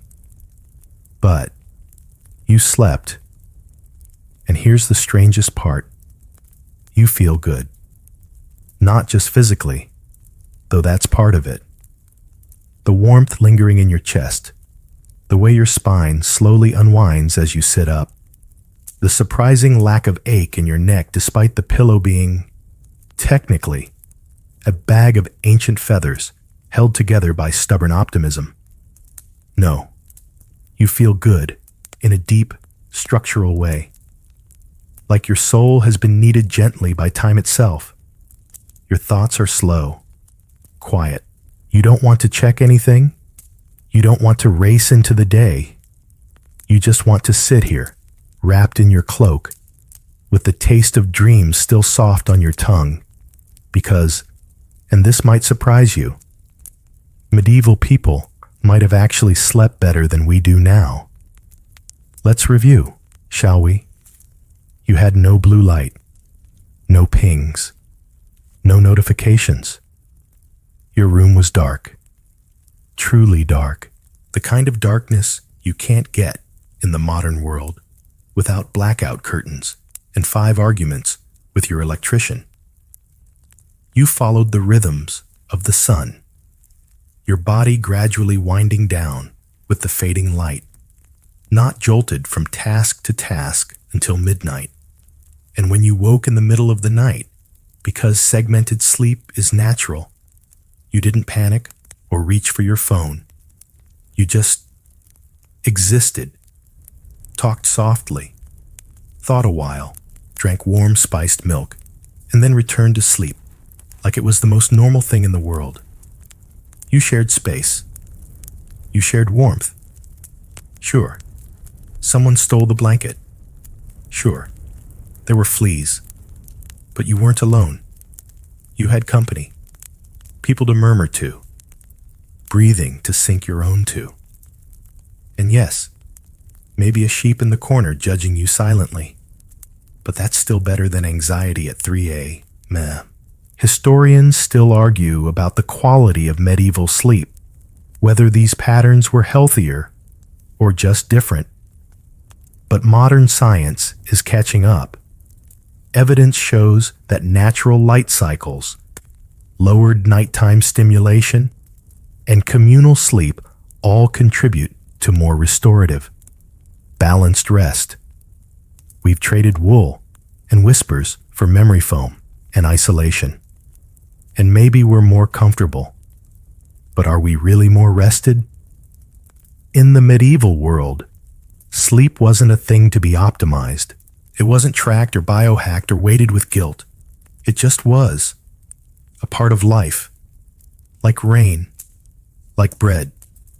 You ate. You worked. You rested. Not because your Fitbit told you to, but because your body asked, and you listened.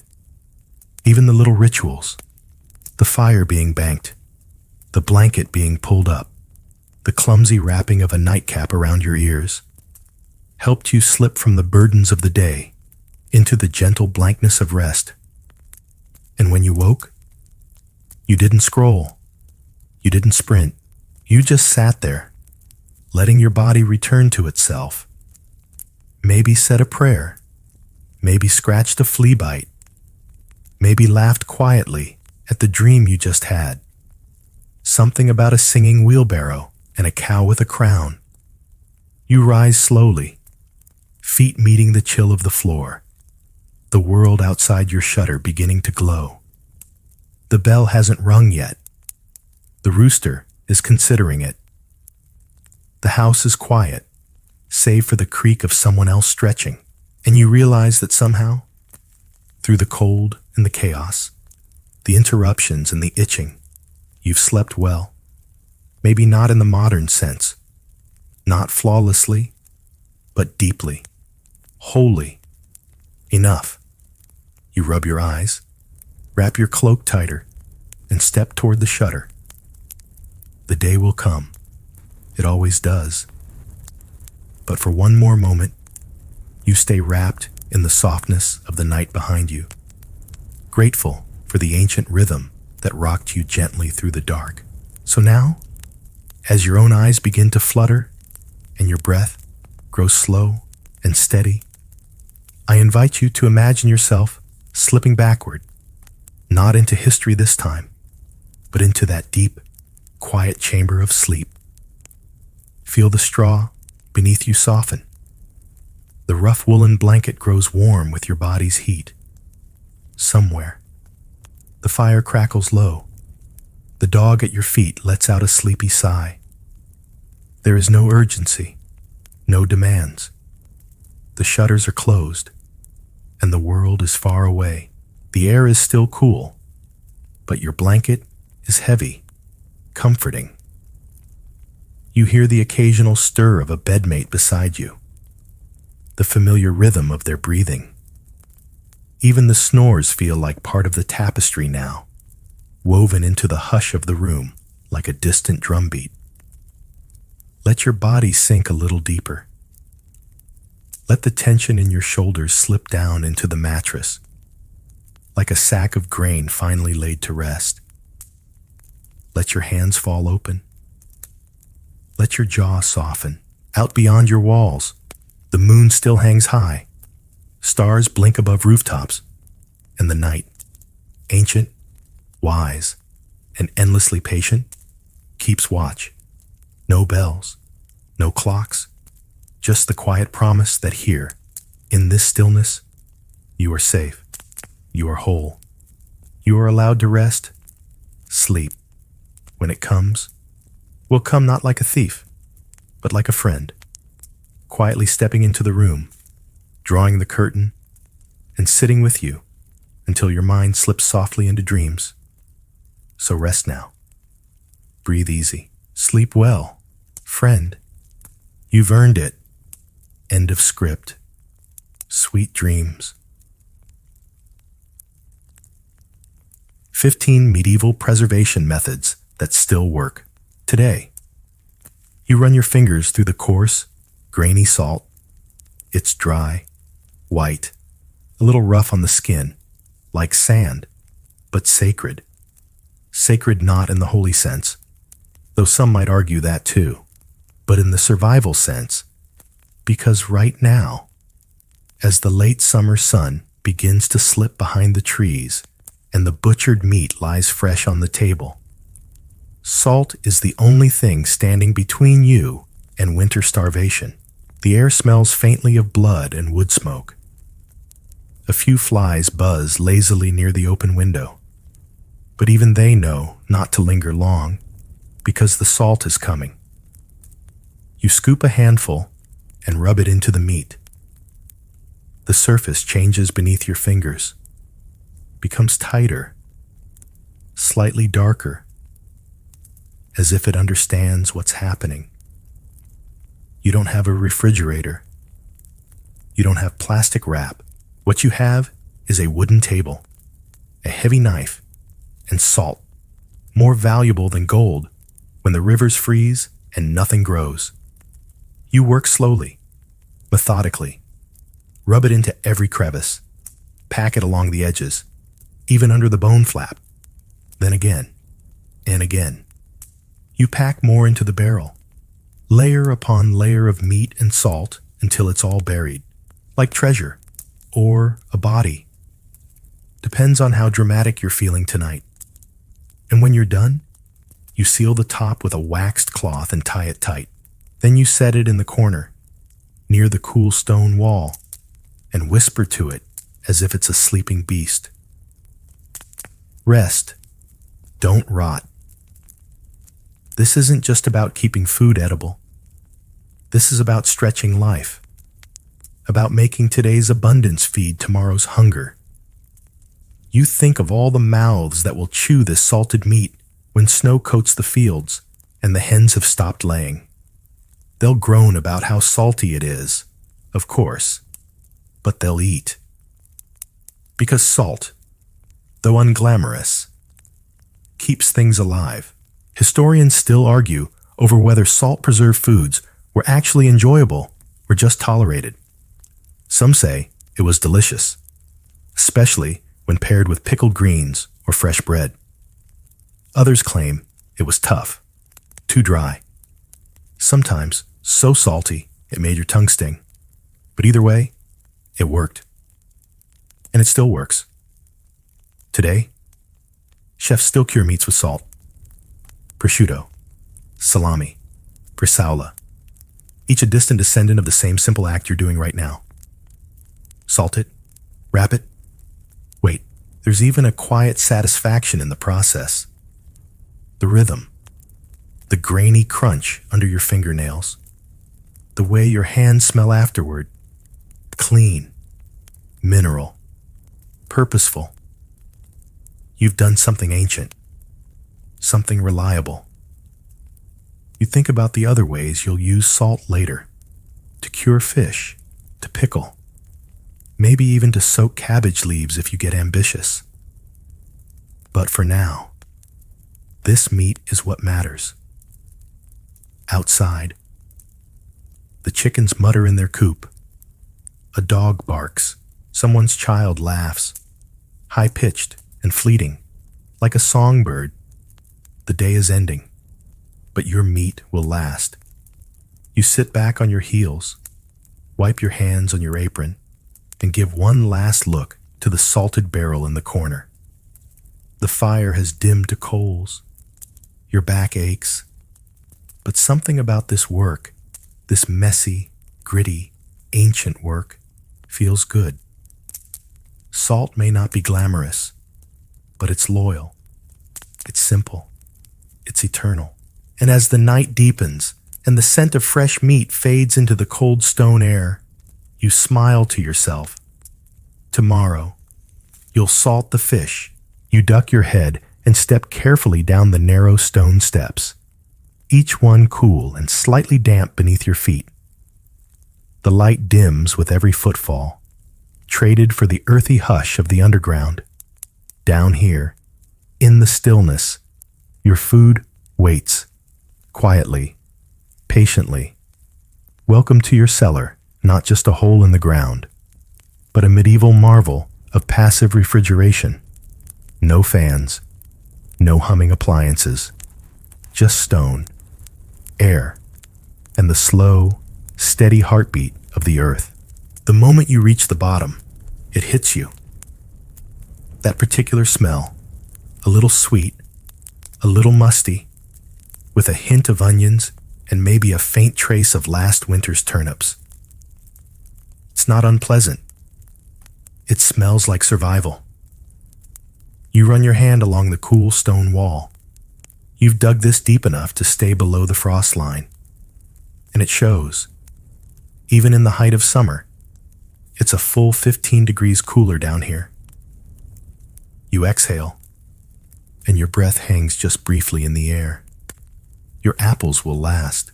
Your cheese will sweat gently, but not spoil. Your onions, strung in braided ropes from the ceiling, sway just slightly when you walk past. There's no magic here, just physics. Earth insulates, stone breathes, darkness slows decay. You don't need science degrees to understand it, just patience. You crouch beside a basket of root vegetables, parsnips, carrots, and knobby potatoes still dusted with soil. They're nestled in straw, dry and clean, not too tightly packed, just enough air to keep them breathing. Yes, vegetables breathe, and you learn to listen.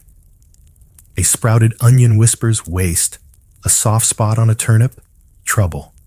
But so far, all is well. You pass the cured cheeses, waxy and pale, each wrapped in cloth and stored in earthen pots. Nearby, a small stack of glazed crocks hides butter beneath layers of salt. If you dig deeper, toward the far corner, you'll find jars of pickled beets, preserved pears, maybe even a jar of honeyed quince, forgotten from last fall. And here, in the deepest part of the cellar, lies the crown jewel, your cider barrel.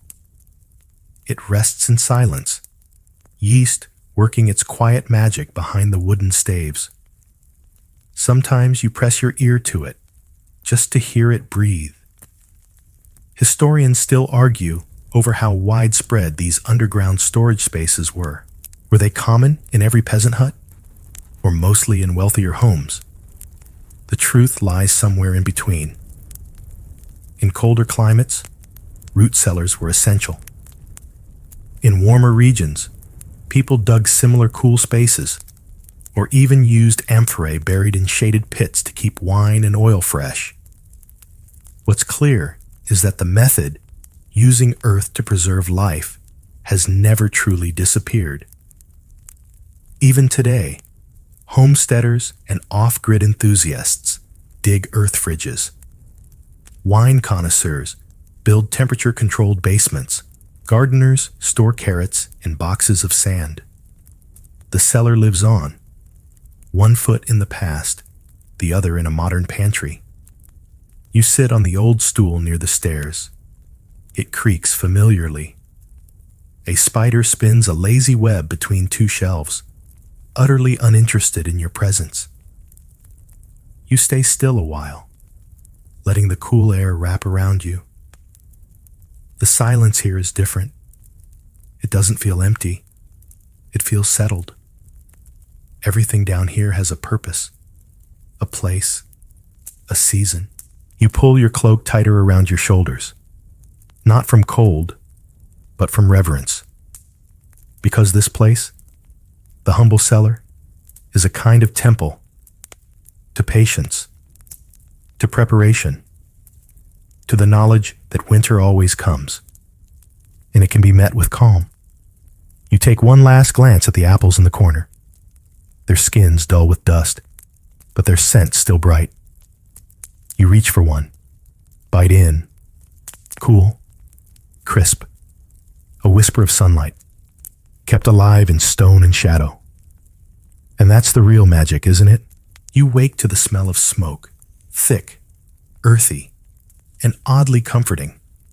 Not the acrid, panicked kind, but the warm, slow-burning kind that seeps into walls, blankets, and skin.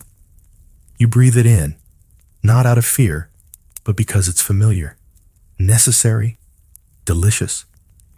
It's smoking day. You rise, stretch, and head toward the hearth.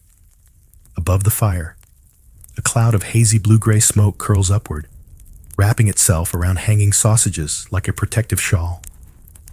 The fire crackles low, not fierce, just steady. This isn't a blaze. It's a slow dance, coaxing flavor and longevity from every scrap of meat strung above. The smell clings to everything. Your clothes, your hair, your hands. But you don't mind, because this scent means your food will last. You duck under the hanging rack, checking the sausages one by one. Each is taut, darkening slightly, oozing a little fat that drips onto the ashes below. They're made from pork, mostly, seasoned with pepper, mustard seed, maybe a hint of garlic if you were lucky last market day. Some are stuffed into cleaned intestines, some wrapped in stomach lining, some tied with twine so old it probably remembers last winter. You check the fire again. It's made from green wood, not dried, alder, beech, maybe a few slivers of apple wood for sweetness. Dry wood would burn too fast. You want slow smoke, not open flame. You nudge the logs with an iron poker. A puff rises. Perfect. Historians still debate the origins of smoking meat. Some say it began by accident, a way to store meat near the fire to keep bugs away.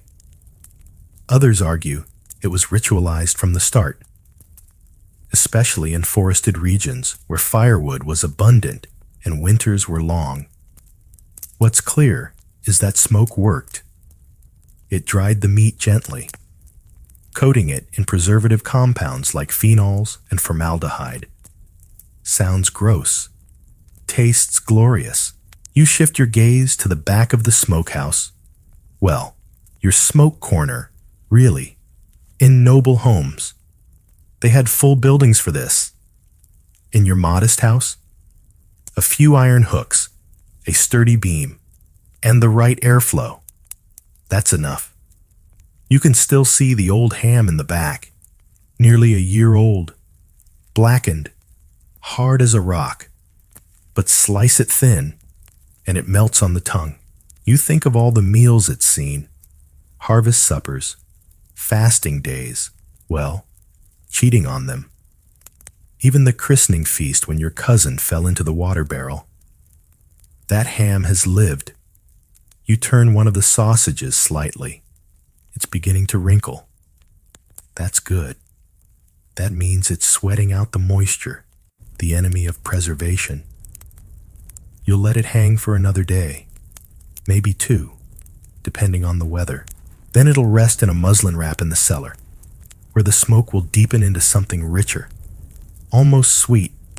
People today still smoke their meats. They've got fancy electric smokers, temperature gauges, timers.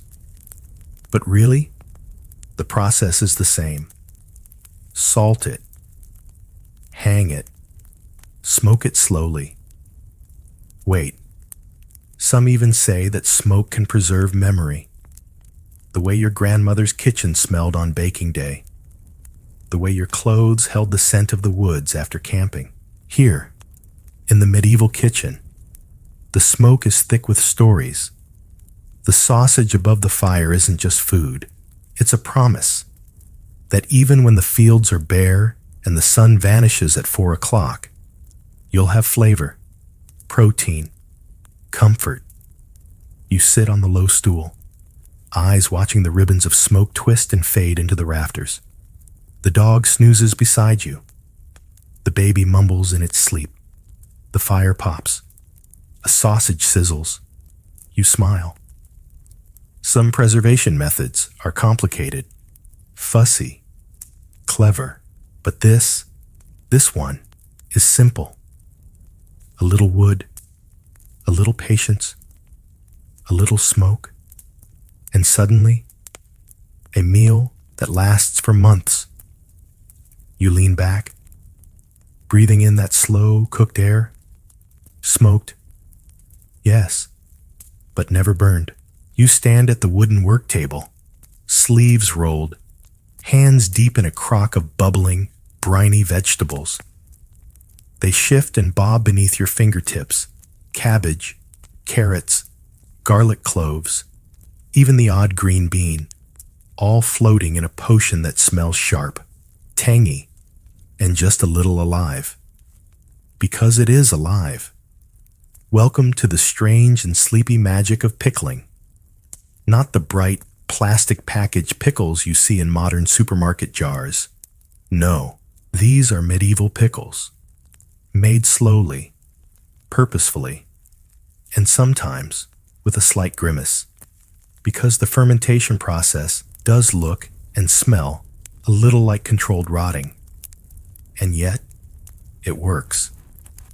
You press down on the floating vegetables, making sure they're tucked beneath the salty brine. A wooden lid follows, then a heavy stone weight. You tap the edge of the crock gently, listening. A soft pop. That's the sound of tiny bubbles rising.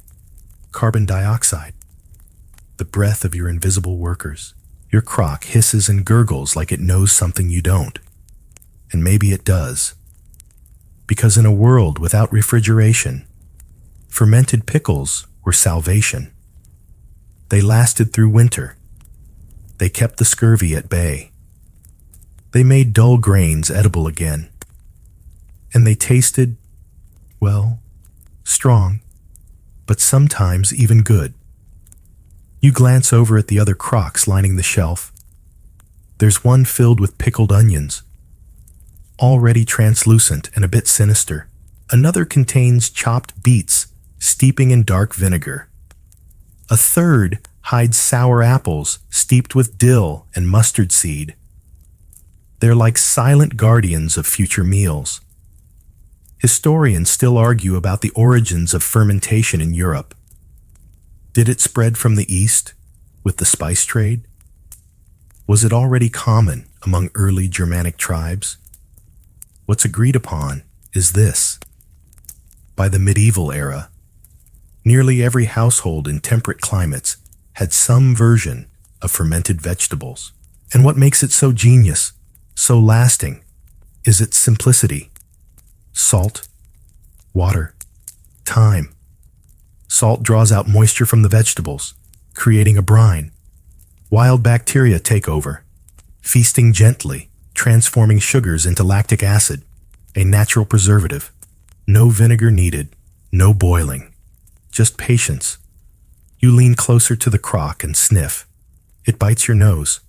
but not unpleasantly. Sharp, pungent, herbal.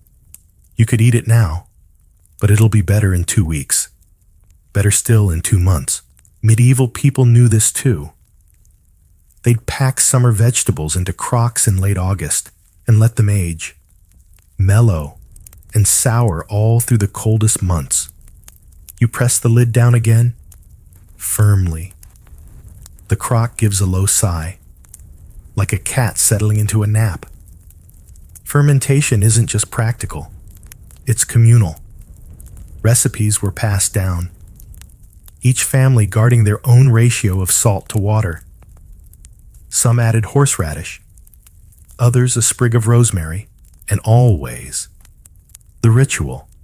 Wash the cabbage, slice it thin, pack it tight, whisper a prayer, then wait. You'd check the crock every few days, watching for scum on the surface. If it appeared, you'd skim it off with a wooden spoon. Nothing alarming. Just nature doing her weird, wonderful work. These days, fermentation is back in style. Sauerkraut, kimchi, pickled radishes, kombucha, sourdough. But medieval folks weren't chasing gut health or Instagram likes. They were chasing calories in February, and they succeeded. You wipe your hands on your apron and move on to the next batch. Sliced carrots with coriander and garlic.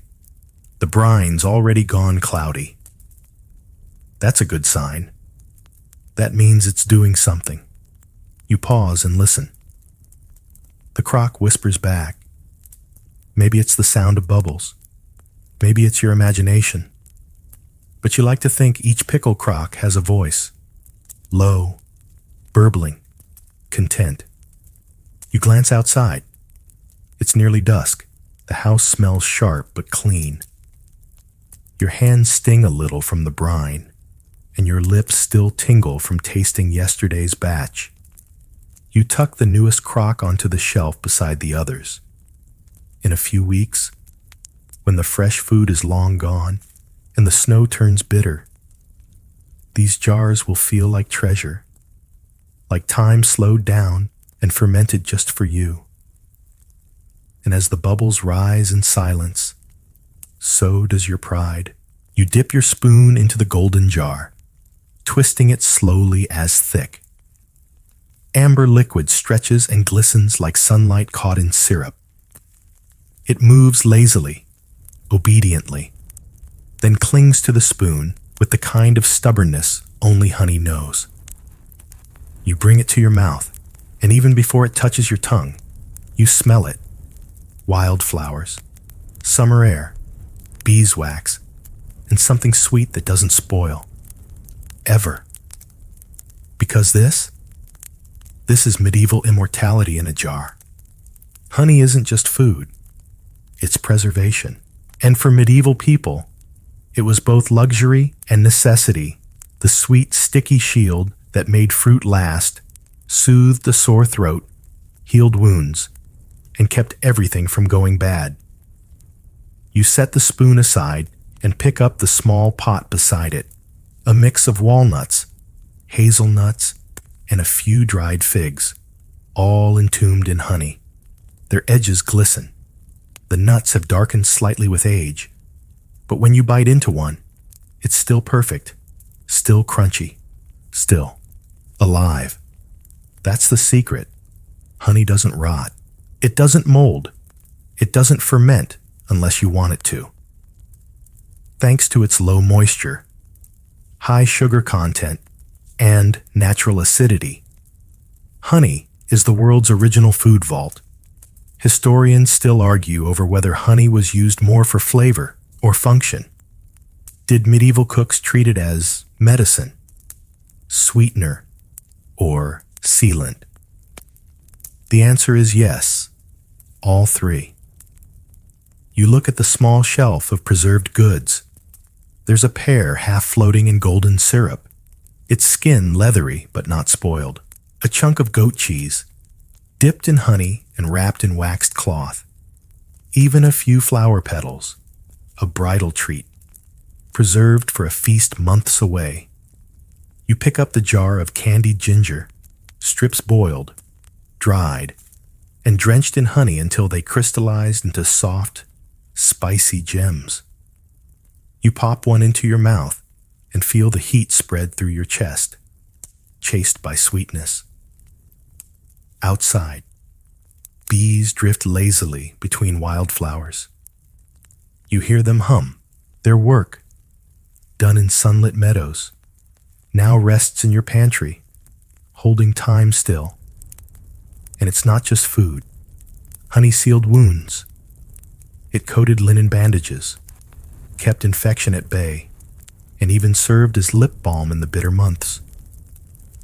A medieval apothecary might use it in 20 different ways, most of them sticky, all of them effective. And even now, you use it.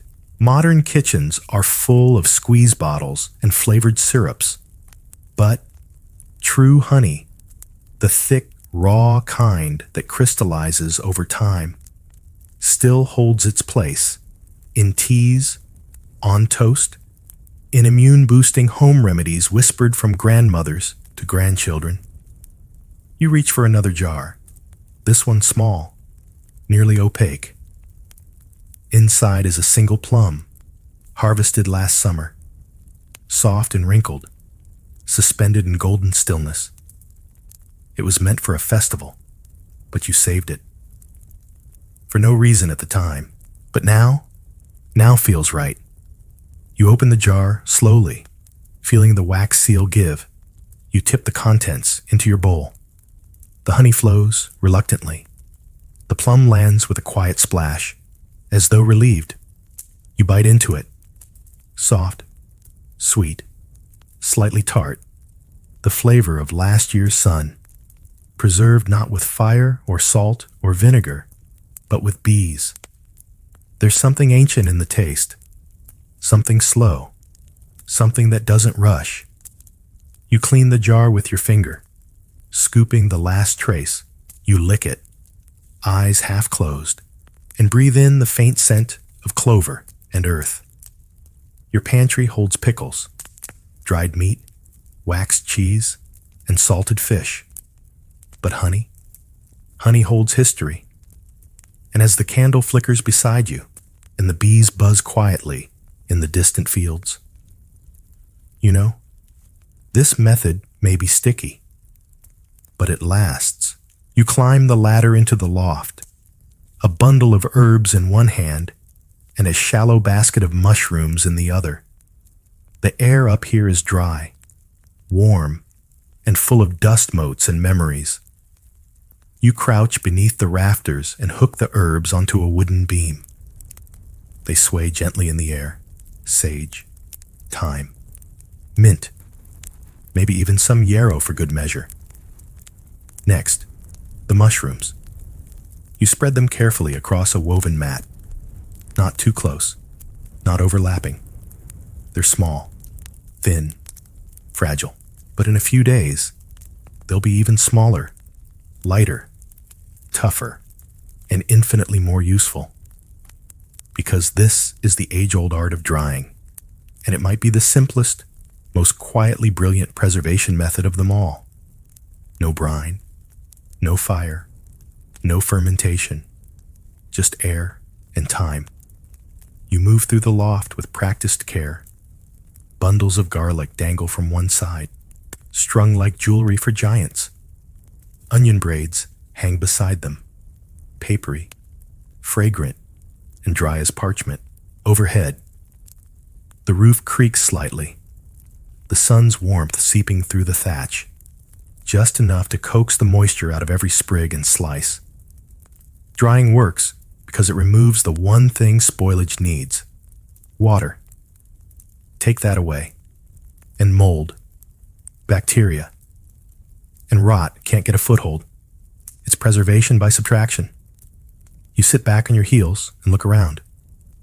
The loft is quiet, except for the whisper of drying stems. It smells calm, a little sweet, a little sharp, like thyme leaves and old straw. You rub a bit of oregano between your fingers and watch it crumble like dust. That's how you know it's ready. Historians still argue which cultures first mastered air drying. It's possible every single one did, independently, out of necessity. Sun-dried tomatoes in the Mediterranean, fish on the coasts of Scandinavia, meat jerked and stretched in Africa, mushrooms dried in Slavic forests. In the medieval world, everyone dried something, in poor homes. It was a way to keep precious herbs through the winter. In wealthy estates, it was about flavor and convenience, building stores of spices, teas, and medicines to be used in moments of need or indulgence. You glance toward the far corner where strips of meat hang in the shadows. Thin cuts, cured with salt, then left to dry until they're leathery but not brittle. They'll be tough to chew, but they'll last. And when hunger strikes in late February, you'll be glad for every stubborn bite. It's easy to forget just how much of medieval life happened vertically. The loft wasn't just for sleeping. It was for storing, curing, drying. It was the pantry of the air.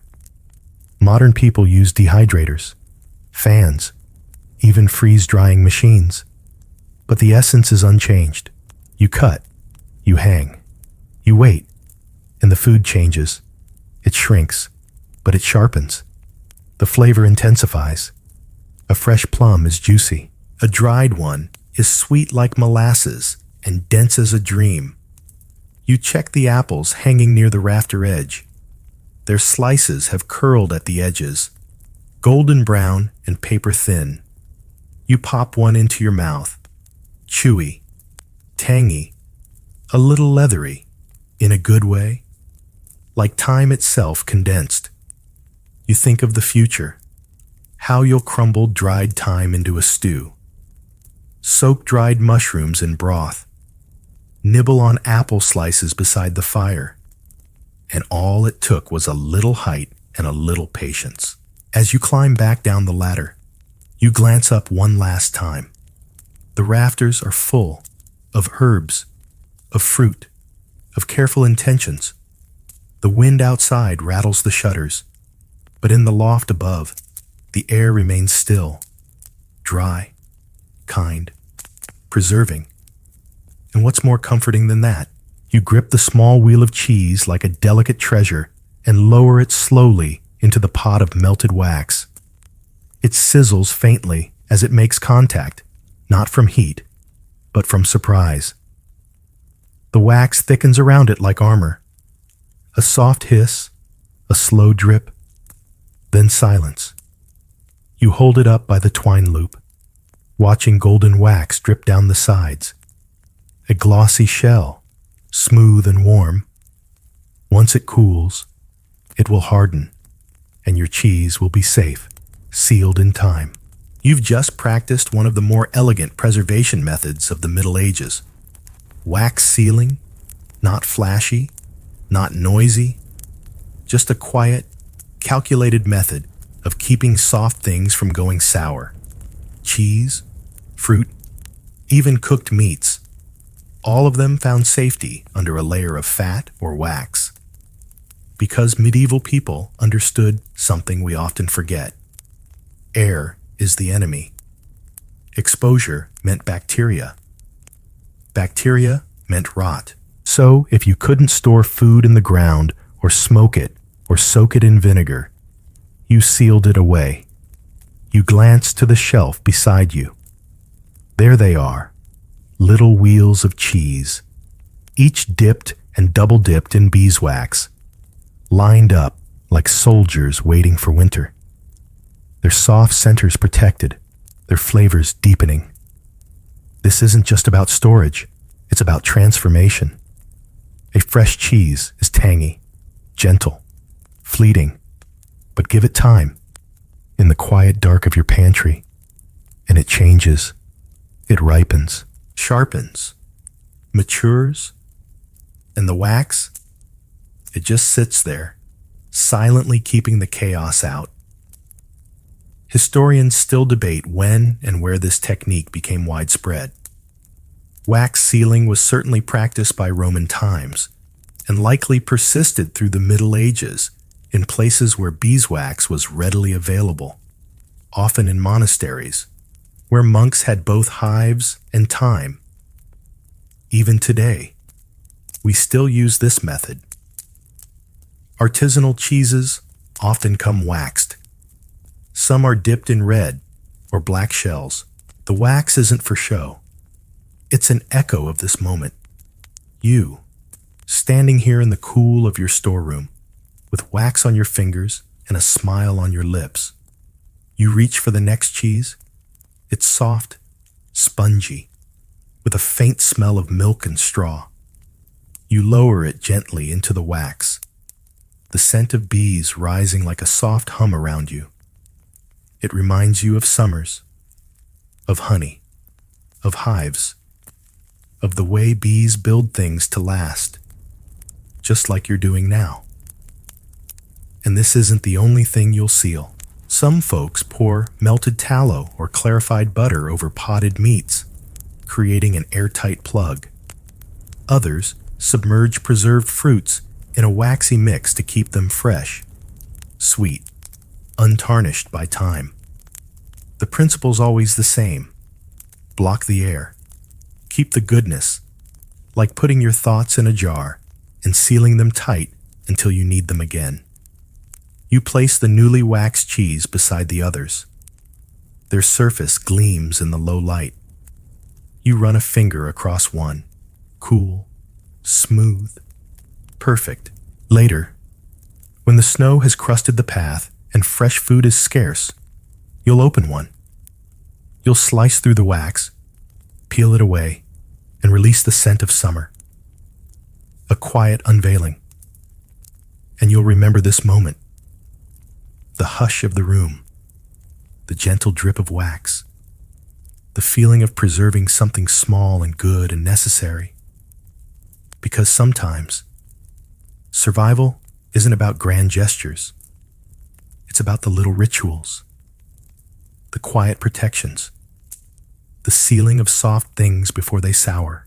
You dip one more cheese, the wax accepts it, and the silence accepts you. You crouch beside the clay jar, lift the lid gently, and peer inside. It's dark, dusty, and smells faintly of smoke and something chalky.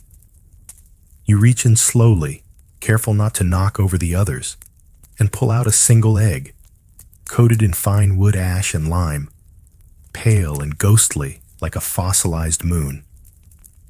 You turn it in your hands. The shell is firm, unchanged. It could be 2 months old. It could be 10. Because this egg has been buried to survive. In the medieval world, before refrigeration and store-bought cartons, people had to get clever, especially in winter when hens stopped laying. One of their most curious and enduring methods was packing eggs in ash, lime, or even clay. Not cooked, not pickled, just hidden, preserved by stillness and silence. You glance around the root cellar. In the far corner, another jar waits. Some families used salted oat husks. Others kept eggs in layers of bran or covered in lard. The goal was simple: keep out air, light, and bacteria. And so the eggs slept, like seeds waiting for spring. You tap the shell gently. It sounds solid. You don't shake it. There's no need. You trust it, the way people trusted their ancestors' methods. Historians still argue whether these methods worked equally well across climates. Lime-packed eggs could last 6 months or more in cool storage. Ash worked better in dry regions. Some even used isinglass, a gelatin from fish bladders, to coat eggs and keep them fresh. Bizarre? Maybe. Effective? Absolutely. You hold up the egg to the sliver of light. There's a magic to it. a quiet defiance of time, something delicate made durable, not by heat or pressure, but by neglect, or more accurately, by intentional forgetting. You dig a little deeper into the jar. More eggs rest there, untouched, nestled like stones in a pond. Some are from summer, when the hens were eager and the days were long. Others from fall, when you pack them away one by one, whispering thanks under your breath. You remember that day. Dust on your hands, the smell of scorched ash in your nose, the sense that you were storing not just food, but possibility, a future breakfast, a midwinter feast, an emergency gift for a neighbor whose pantry ran dry. And the best part? It still works. Modern homesteaders, those with patience and grit, still preserve eggs this way. It's called water glassing now, using pickling lime in big buckets. The science hasn't changed. The eggs are unwashed, the solution alkaline, and the result? Fresh-tasting eggs months after the chicken gave up. You gently set the egg aside and reach into another jar. This one older. The ashes packed tight. Your fingers brush something smooth and familiar. Another egg. Another echo. Even the monks wrote of this practice. Quiet lines in quiet manuscripts about tucking eggs away with reverence. They called it wise. Some called it divine. And when you think about it, it is divine, in its own dusty way. The act of protecting something fragile, something nourishing, not by shielding it with force, but by tucking it into the earth and letting it sleep. You hold both eggs in your palm. They're cool, light. You can almost hear the cluck of the hen that laid them, almost see the sunny morning, the flash of feathers, the rough straw underfoot. And yet here they are, still here, waiting. You place them gently in a bowl. Tonight, you might eat one, crack it open, and marvel at how fresh it still looks. Or maybe not. Maybe you'll leave them a little longer, just to see how long hope can keep. Because in the end, this isn't just preservation. It's faith. That time can be paused, that even the most delicate things can endure. If only we leave them alone and trust the quiet methods of those who came before. You lean over the large, wooden barrel and stir slowly, the wooden paddle sloshing through sour cabbage and cloudy brine. It burps softly beneath the surface, tiny bubbles rising, invisible life murmuring in a language older than writing. This isn't just food. This is fermentation. You wrinkle your nose at the smell. Sharp, a little funky, with a hint of garlic and something ancient. Not unpleasant, just potent. You've made this many times before. And still it surprises you how alive it feels. Like the cabbage is breathing. Like it knows something you don't. This is your sauerkraut, though you wouldn't have called it that. Not yet. To you, it's just preserved cabbage, a way to keep something crunchy and bright through the long, dark months when nothing green grows and your body starts to crave anything that isn't beige or salted to oblivion. You taste a shred. It crunches between your teeth, still firm, still a little salty, and now sour in the best way, preserved by microbes, invisible and unstoppable, and absolutely medieval. You pack the cabbage back down into the brine, using a clean stone as a weight. It's important to keep it below the surface. Air invites mold. Brine keeps the good things in and the bad things out. Fermentation is strange that way. It's not intuitive. You have to trust the process, to believe that leaving something to spoil, just a little, can actually make it better, safer, even tastier. Historians still debate how deliberate fermentation was in the early centuries. Was it discovered by accident? Probably. Did medieval people understand the science? Not at all. But they didn't need microscopes.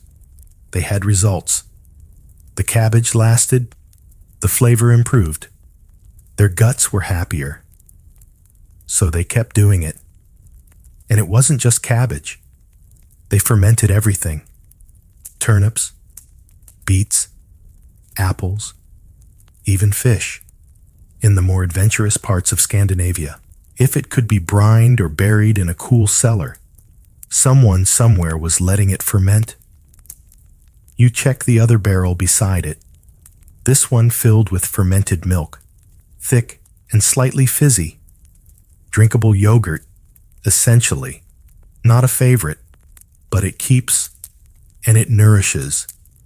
You stir it once and move on. Back to the cabbage. You add a few fresh bay leaves to the top, tuck in some caraway seeds, then cover it again with the cloth lid, tying it tight. The crock will rest now, another week, maybe 2. Then into smaller jars, stored in the cellar, served beside sausage or stew, or sometimes all on its own, when your stomach needs waking up. Modern people chase probiotics and gut health with tablets and kombucha. You've got a bubbling vat of cabbage that does the same thing and sings when no one's listening. You sit back on your stool and close your eyes. The fermentation room is warm, humid, earthy. It smells like life. Not fresh spring life, mature, tangy, slightly rebellious life. There's a joy in knowing that nothing goes to waste. The outer cabbage leaves became bedding for the chickens. The inner ones transformed into food for February. The salt, just enough to tame the chaos without killing the spark. You reach for the old spoon on the wall, the one carved by your grandfather. You stir again, gently. Another bubble rises and pops. It's working. In silence, in darkness, in time. You smile. Fermentation is trust, a quiet, bubbling hope. And the most medieval thing about it? It still works, even now. You lift the heavy clay jar and set it on the table with a soft thud. The surface is greasy, warm to the touch, and smells faintly of thyme, garlic, and fat, rendered pork fat. To be precise, smooth, creamy, slightly golden. You remove the cloth cover, and the scent rises, a rich perfume of meat tucked into sleep. Inside, submerged beneath a thick layer of congealed lard, are chunks of preserved meat, goose, duck, pork shoulder, even the odd sausage link if you had enough space. They're resting there like fossils in amber, caught in the slow stillness of preservation by confit. You slide a spoon through the top. The fat gives, just barely, and underneath it, the meat waits, tender, safe, seasoned, and stored without salt, smoke, or vinegar, just heat and fat. You scoop out a piece of duck, the meat soft and fragrant, still glistening. It pulls apart at the touch, tender, moist, and perfectly intact after weeks of storage in a cool corner of your kitchen. This, too, is medieval magic. Because long before vacuum sealing or pressure canning, people discovered that fat could preserve what fire had cooked. Once meat was thoroughly roasted or boiled, you'd submerge it in rendered fat. Goose fat in France, lard in England, mutton drippings wherever sheep were plentiful. The fat cooled, hardened, and sealed the meat away from air. No oxygen, no spoilage, just a gentle silence of protection. Historians still debate whether confit began as a culinary tradition or a practical necessity. Was it created for flavor or survival? Likely both. In southwestern France, confit became both a staple and a delicacy. In other places, it was simply a way to make meat last without access to salt or smoke. You reach into the jar again and retrieve a second piece, pork belly, fragrant with rosemary and black pepper. You remember the day you made it, a cold afternoon, fire roaring, the meat simmering in fat for hours while snow fell outside. The house smelled like warmth and sustenance and survival. Modern cooks still use confit, but mostly for taste. They'll cook duck legs slowly in fat and serve them crisped on linen-draped plates. But you?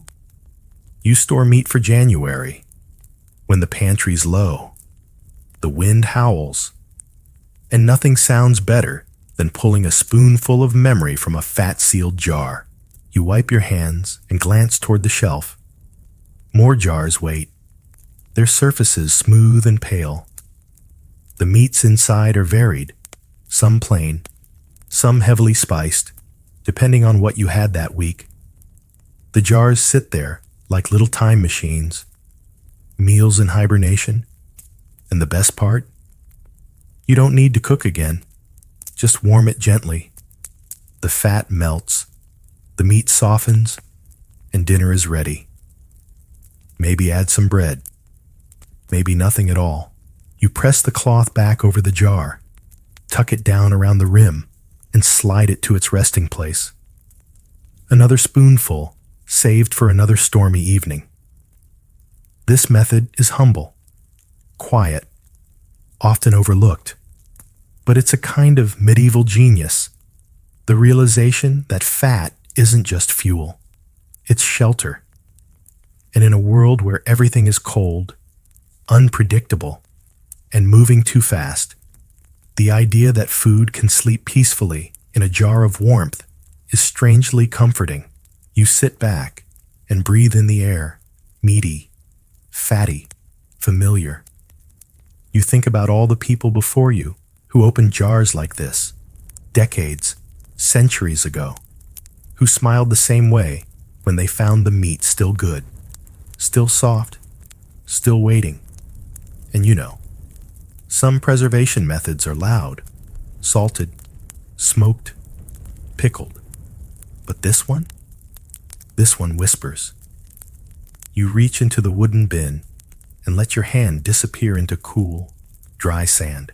It feels soft, almost silky, gritty between your fingers, but pleasant, like a child's daydream of a beach. But this isn't a sandbox. This is your vegetable vault. And today, you're checking on your roots. You brush aside a few layers and uncover a knobby carrot.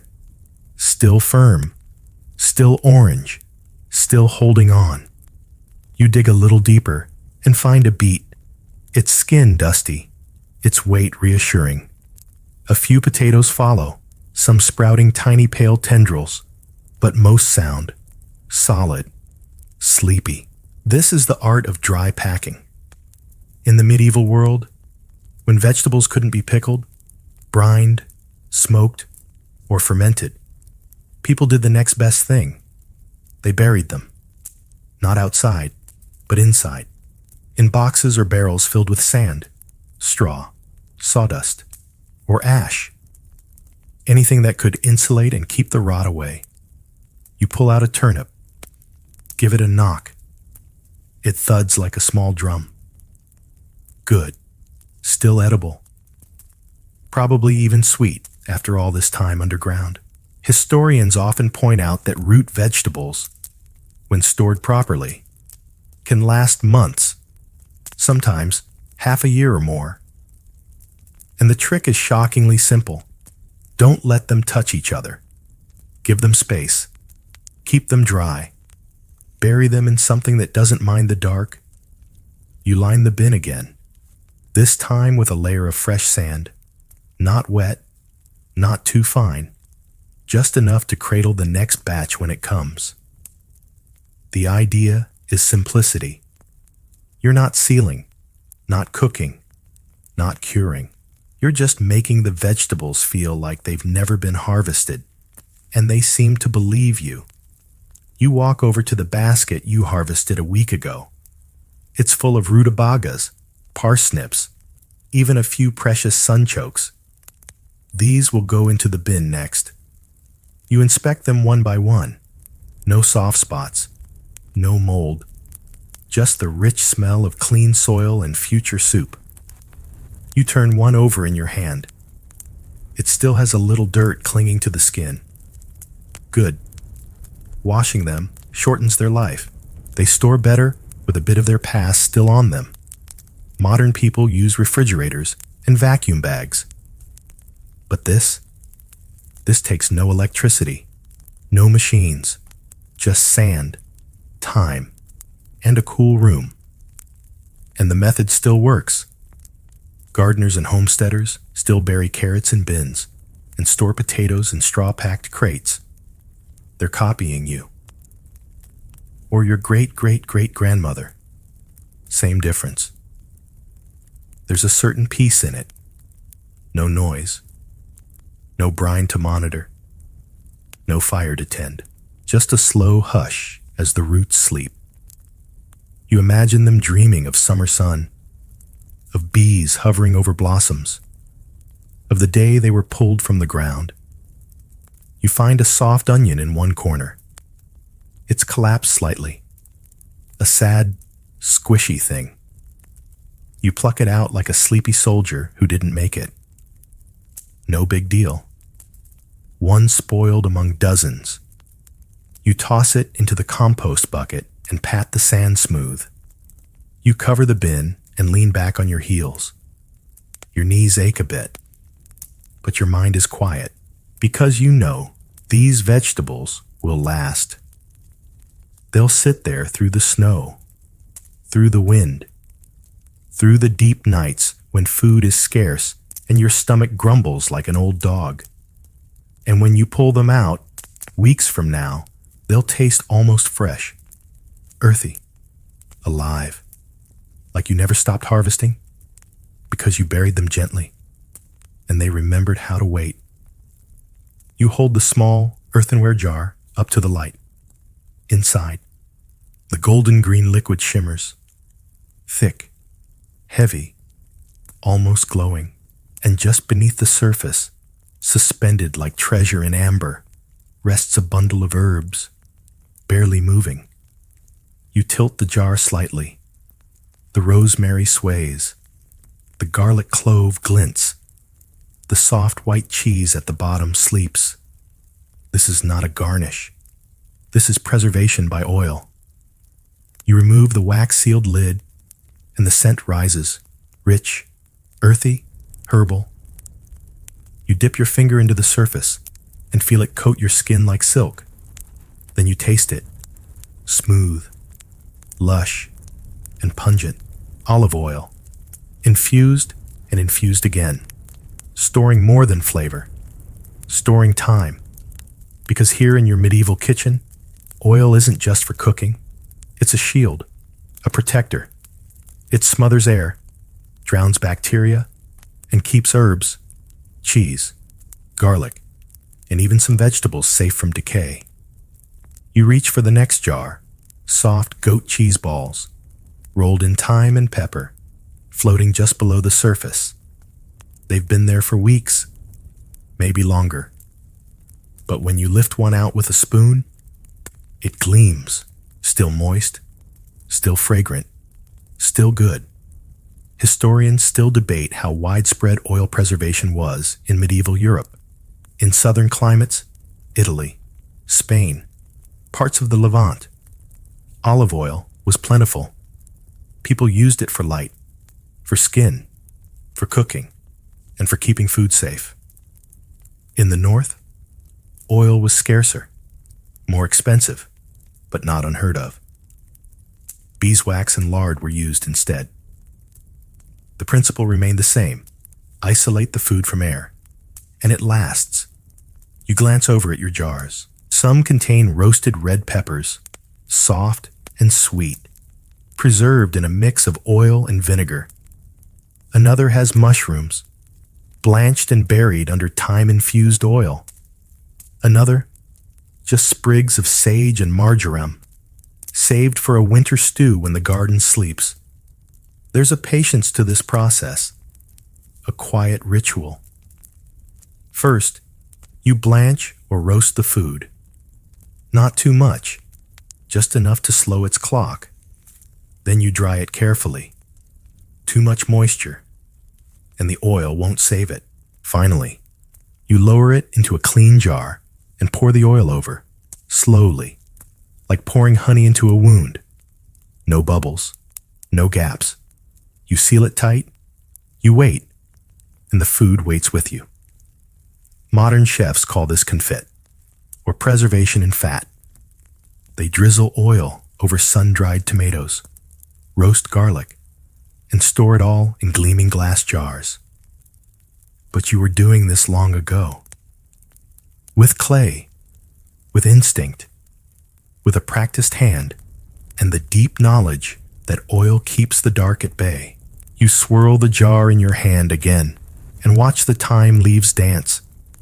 Somewhere outside, the olive trees stretch toward the sky, basking in the same sun that once nourished this oil.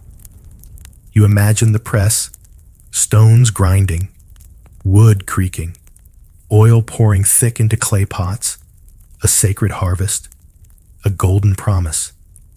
And now, that promise rests on your shelf. You tuck the jar back among the others. Each one is a moment, captured, a season distilled, a memory made edible. And when the cold comes, when the herbs wither, and the cheese molds, and the garlic sprouts, you'll unscrew one of these jars. You'll taste summer, preserved not by fire or salt, but by liquid stillness. You wipe your hands on your apron. The scent of oil lingers, fragrant, deep, a little earthy. Then you blow out the candle and step into the soft quiet of the pantry, knowing your jars are doing what they've always done, holding on. You lift the cork with a quiet pop, and the sharp tang hits you right away. Vinegar, pungent and bright, stinging the nose, waking you up like a slap from a sour lemon. You lean closer and peer into the glass bottle. Inside, onions float like pale pearls, tinged pink from beetroot, laced with mustard seeds and peppercorns. They're soft, but not mushy, pickled to preservation perfection. Welcome to the realm of vinegar, the gentle assassin of rot. Not as flashy as smoke, not as ancient as salt, but vinegar? It's sneaky. It works quietly, seeping into food and killing decay with kindness. You reach for the next jar. Sliced apples, oddly satisfying in their golden, translucent layers. They bob in cider vinegar, sweetened with honey and spiced with cloves. You made them 2 months ago on a windy morning, when the last apples began to spot and bruise. Instead of letting them soften into waste, you bathed them in acid and gave them new life, and now they glisten like amber in a jar. You take a bite. Sweet, tart, crisp, even, a little like time travel. Historians still debate the origin of vinegar preservation in Europe. Did the Romans spread it? Was it independently discovered? Was it inspired by ancient winemaking accidents? Wine gone sour, turned bitter, then suddenly useful. Whatever the story, by the Middle Ages, vinegar was indispensable. Every home had it, not just for food, but for cleaning, for medicine, for warding off plague. Monks prescribed it. Cooks swore by it. Housewives hoarded it. You glance at the shelves. There's a jar of pickled garlic, its cloves slightly green at the core. Another of beets, so dark they look like jewels. A jug of spiced vinegar for pouring over meat or mixing into broth. Even a bottle of vinegar-soaked rose petals. Someone said it keeps the skin soft. You're skeptical, but the jar is pretty. The science is simple. Vinegar lowers pH. Acid halts the growth of bacteria, molds, and other unwelcome guests. When vegetables sit in a bath of vinegar, they pickle. When meat's rinsed in it, it lasts longer. When cheesecloth is soaked in it and wrapped around fruit, spoilage slows. It's all chemistry, but to you, it feels like alchemy. You sit on the bench and swirl the vinegar bottle gently. Inside, the onions spin. You remember how you peeled them, eyes stinging, fingers sticky, and how you layered them with cloves and dill. The liquid was clear then. Now it's tinted with thyme, and it's not just vegetables. You've seen eggs pickled in vinegar, dyed pink and rubbery and strange. Fish, too, soaked in brine and vinegar, then laid in oil, layered in jars for dark days. Some towns even pickled fruit, pears and cherries steeped in spiced vinegar and honey. Sweet and sour, soft and strange. You pull the cork from another bottle and sniff. Apple cider vinegar, your favorite. Milder than the wine vinegar. Sharper than the ale vinegar. You used it last week to preserve green beans. You'll use it next week to pickle cabbage hearts. Modern kitchens still hum with vinegar. It hides in salad dressings. Pickles line grocery shelves.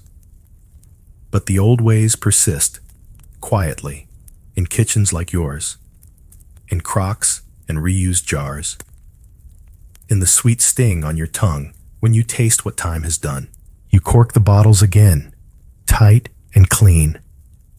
You run your hand across the smooth glass. There's something beautiful about it, so simple, so subtle. Vinegar doesn't demand attention. It just does the job. Like an old friend who shows up uninvited and saves the day with a jar of onions and a smirk. You stack the bottles back on the shelf. The light catches them. Reds, golds, and browns. Like stained glass made of vegetables. You smile. Some preservation methods scream with smoke and salt. Others whisper with brine and patience. But vinegar? Vinegar smiles politely, steps inside, and keeps everything just the way it was. You step outside into the biting air, your boots crunching through a thin crust of snow. Your breath curls up in clouds. Your nose tingles, and your fingers stiffen around the wooden bucket you're carrying. It's early. Dawn hasn't fully arrived yet, but this job won't wait. Because today, you're visiting your winter larder. Not a pantry, not a cellar, just a hole in the ground, lined with stone, packed with snow, shaded from the sun, and filled with food. You bend low and lift the wooden lid. The cold rushes up at you, sharper than before. Beneath it lies your treasure. Fish, wrapped in linen and ice-packed, butter-sealed in crocks, crusted with frost. And at the very bottom, milk, stored in a glazed jug, still frozen solid. This is cold storage in its rawest form. Snow and ice, turned into guardians of food. You pull out the fish first. It's firm, pale, and curled just slightly from freezing. It was caught weeks ago, cleaned and bundled tightly, then packed between snow layers in this insulated pit behind the house. It still smells clean, briny, but not sour. You wrap it tighter and tuck it into your basket. Back in medieval times, before freezers, before electricity, before even widespread ice houses. People used winter itself as a tool. Snow wasn't just a nuisance, it was refrigeration. Historians still debate how widespread these snow pits and natural larders were. Wealthier households had ice cellars, deep, stone-lined rooms filled with cut blocks of lake ice harvested in early winter and kept insulated with straw or sawdust. But poorer folk, too, learned to bury perishables in shaded places, where winter's chill held strong well into spring. You remember the first time you helped build this one, shoveling the snow, lining the pit with straw, lowering jars and cloth bundles in carefully, one layer at a time. It felt primitive, maybe even silly. But when March arrived and the meat was still good, you understood. You glanced toward the nearby shed. Inside, last month, you helped stack ice blocks, sawed from the frozen pond. You wrapped them in layers of hay and packed them into the cellar room. With luck and discipline, that ice will last through midsummer. Just enough to cool milk, or chill berries, or keep butter from turning sour on a hot day. Modern folks think of ice as luxury or novelty, cubes in a drink, packs in a cooler. But back then, it was life-saving, and it took effort. Teams of workers, saws, sleds, brute force. And once it was stored, it had to be guarded against heat, thieves, even curiosity. You reach into the pit again and retrieve a small clay pot. Inside, rendered tallow, solid from the cold. You smile. That will do for frying, or sealing, or stretching a stew just a little further. The air around you is silent, except for the wind tugging at your hood. You glance at the trees. The sun's just beginning to warm the snow in patches, and steam rises in thin, ghostly wisps. You cover the pit again, layering straw across the top before placing the lid. The goal is to slow the thaw, to trap winter where you need it. Sometimes it works. Sometimes the thaw creeps in, but most years, the snow larder sees you through the leanest weeks. You carry the bucket inside, fingers red, feet numb, heart oddly full, because it's not just that the food has lasted, it's that you made it last. With snow, with planning, with patience. You set the fish by the hearth to thaw slowly. The room fills with the smell of oak smoke and possibility. And you think, all this from snow, something most people curse, something most people ignore. But you saw its value, and you used it, because sometimes preservation isn't about adding more. Sometimes it's about taking what nature gives freely and using it wisely. You stand at the threshold of your pantry, hands tucked behind your back, letting your eyes wander over the quiet army of jars, crocks, bundles, and barrels. The air is cool, still. Everything is resting. Everything is waiting. It hits you slowly. You haven't just stored food. You've stored time. Every shelf is a calendar. Every jar, a preserved moment. That plump pickled onion, late summer, the salted ham, a cold morning in November, the cheese sealed in wax, the first day of frost. You've been saving seasons, bottling them, wrapping them, burying them, not out of fear, but out of wisdom. Because this is the part of medieval life no one talks about. Not the knights, not the battles, not the towers or the plagues, but this, the quiet preparation, the long view, the understanding that survival isn't heroic. It's methodical, domestic, almost sacred. You run your hand along the rough edge of the shelf. The wood creaks slightly. It's held weight all winter. It'll hold more come spring. You shift a jar to the left, straighten a cloth, brush dust from the corner of a crock. These are not chores. These are acts of care. Historians still debate how precise medieval preservation methods really were. Did people always get it right? Of course not. Food spoiled. Mold crept in. Sometimes a barrel cracked. Sometimes the salt didn't reach the bone. But more often than not, the method held. The food kept, and people ate. And we're still using these methods today. Not always consciously, not always faithfully, but the core remains. Cheese still gets waxed. Herbs still hang in kitchens. Pickles still bubble. Meat still smokes. Even in our stainless steel. App-controlled, climate-sealed lives, the echoes remain. You crouch beside the dried apples and take one between your fingers. It's leathery, darkened, curled at the edge. You chew slowly. The taste is faintly sweet, faintly tart, and deeply comforting. A preserved whisper of summer. You think of all the hands that have done this before you. Centuries of people slicing, salting, packing, wrapping, burying, bottling, not because they were quaint or backward, but because they were brilliant.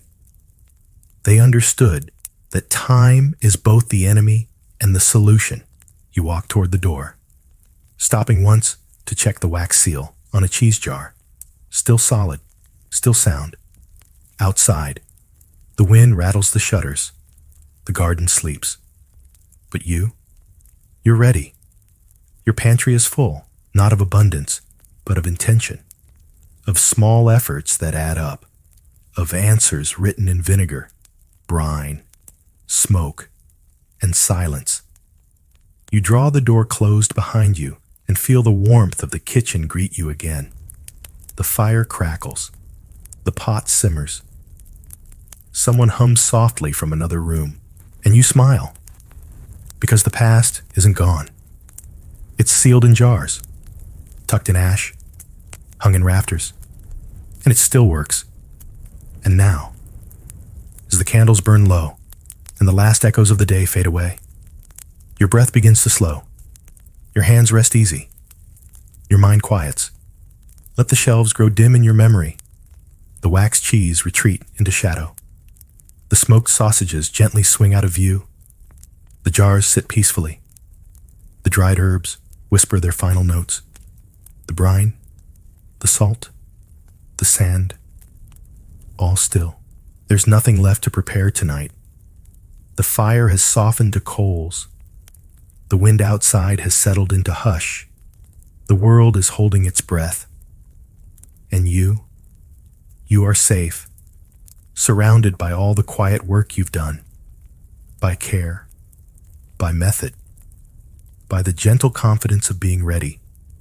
Each preserved thing, the egg, the apple, the shard of garlic and oil, is a lullaby now, a hum from 1,000 years ago, reminding you that survival can be soft, that endurance doesn't always roar, that sometimes the bravest thing is a jar sealed with wax and hope. Let yourself drift. Then, let your breath sink with the dark. Let your thoughts unspool like threads of dried time. The night is long, but you are prepared. No need to chase the future. It will come when it's ready, and when it does, you'll open the lid, lift the cloth, break the wax, slice the meat, sip the warmth, but not now. Now, just rest. Because in this moment, wrapped in the wisdom of old ways, surrounded by stillness and sleep and jars filled with time, you are perfectly preserved. How medieval communities secured homes without alarms. You lean forward and slide the wooden beam across the door. Not hurriedly, not fearfully, but with a practiced calm. The bar drops into place with a soft, satisfying thunk. A sound you've heard every night since you were old enough to reach the latch yourself. It's simple, really. A horizontal beam, thick and solid, slots into two carved brackets on either side of the doorframe. No keys, no gears, no brass tumblers, just wood resting on wood. And yet, it feels like security itself. You run your palm along its surface, smooth from years of handling.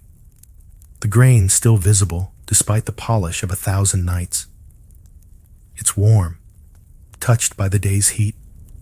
Soon, it'll cool with the rest of the room as the fire dims and the chill sets in. Outside, the air quiets. The hens are settled. The goats have stopped fussing.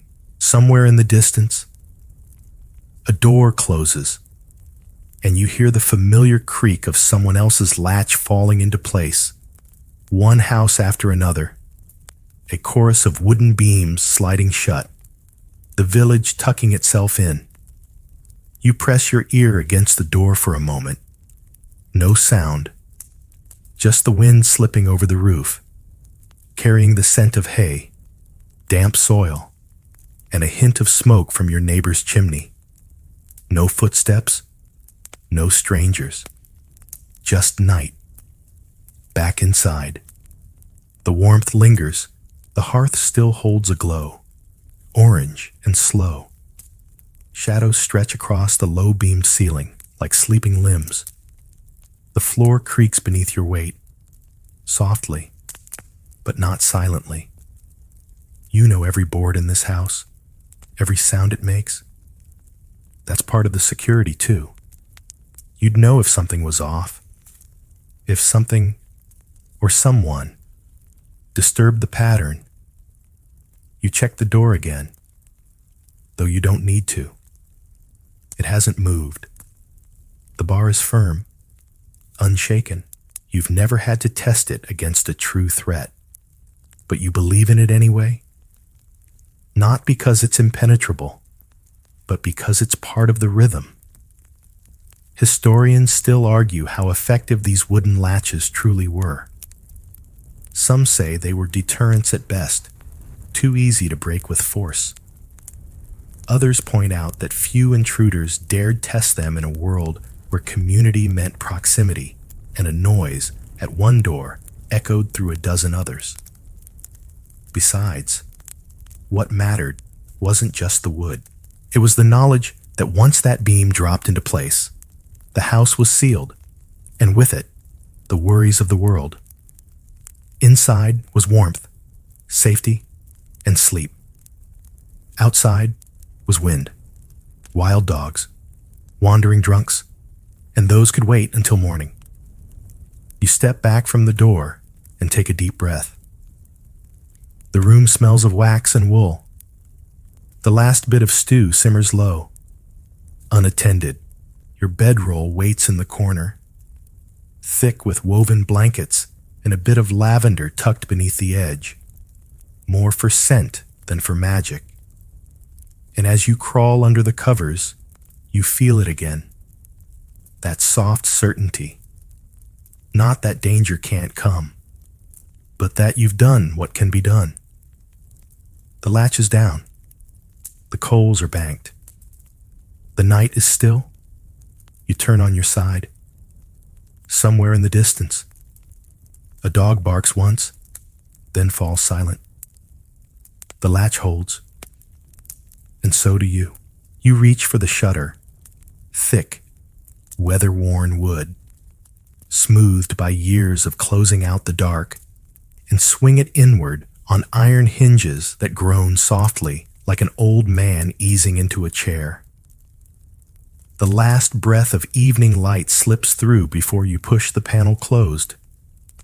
Then you reach for the peg, a small carved bit of oak, and twist it into the notch, Just like that.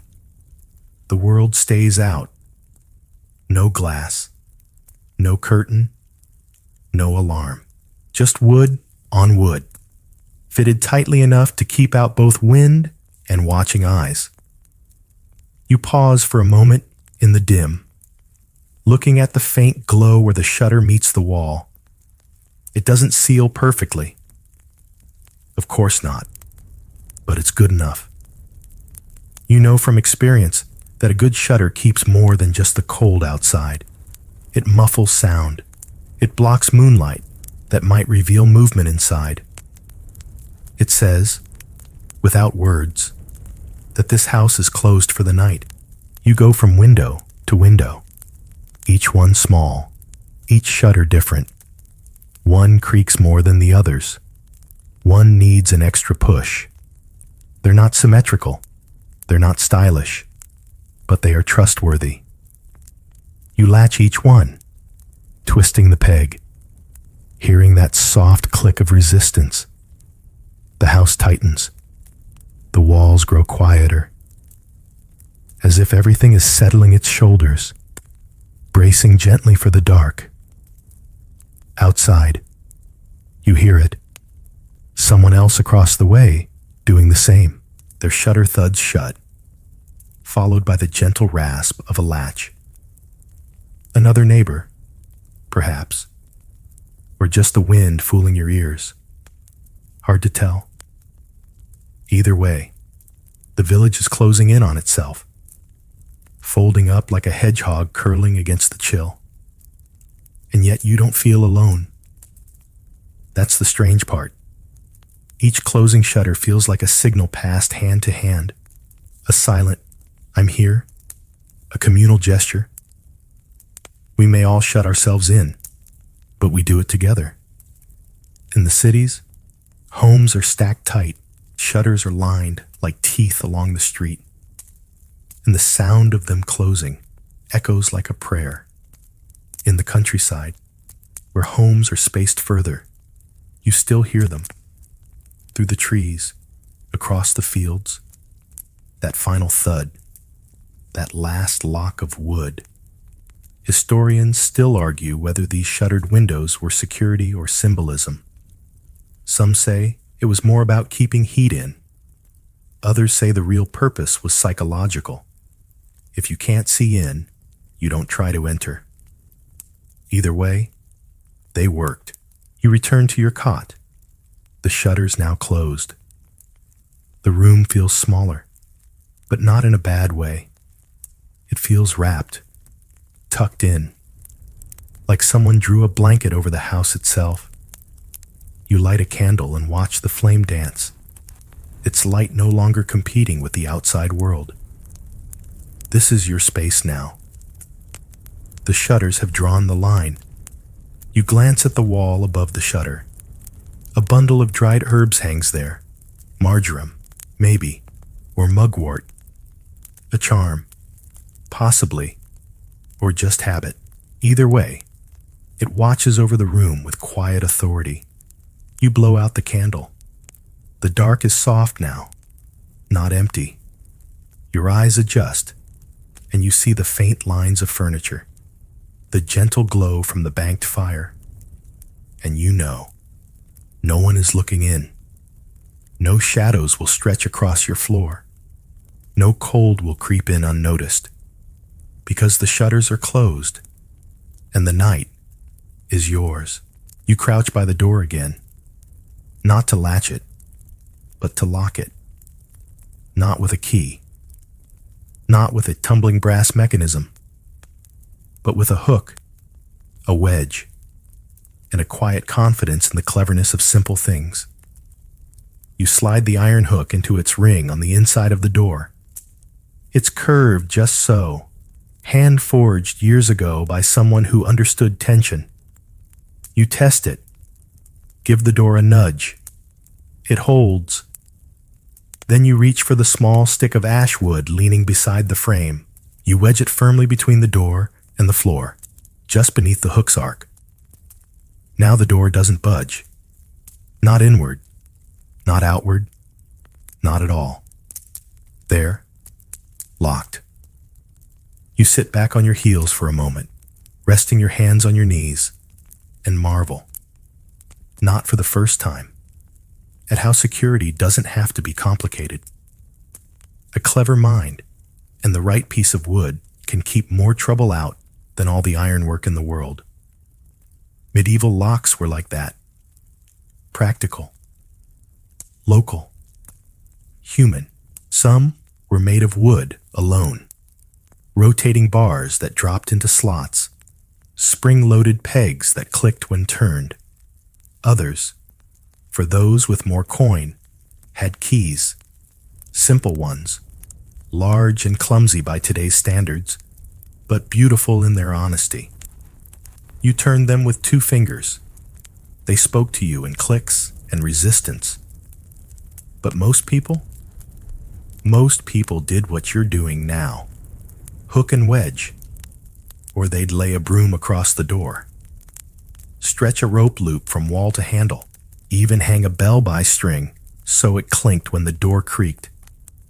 It wasn't about brute force, it was about notice. If something moved, you'd hear it.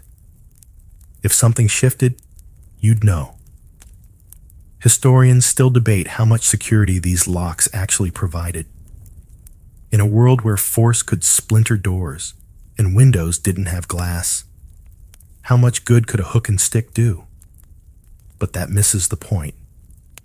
The point is not to build a fortress.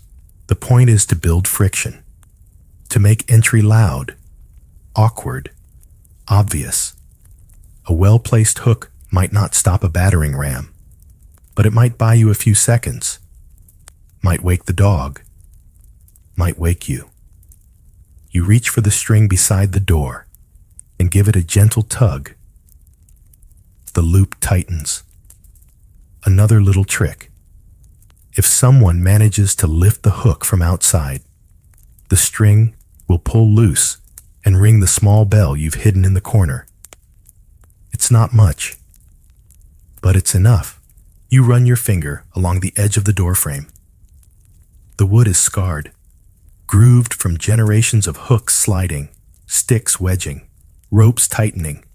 It's like a worn book, written in rituals.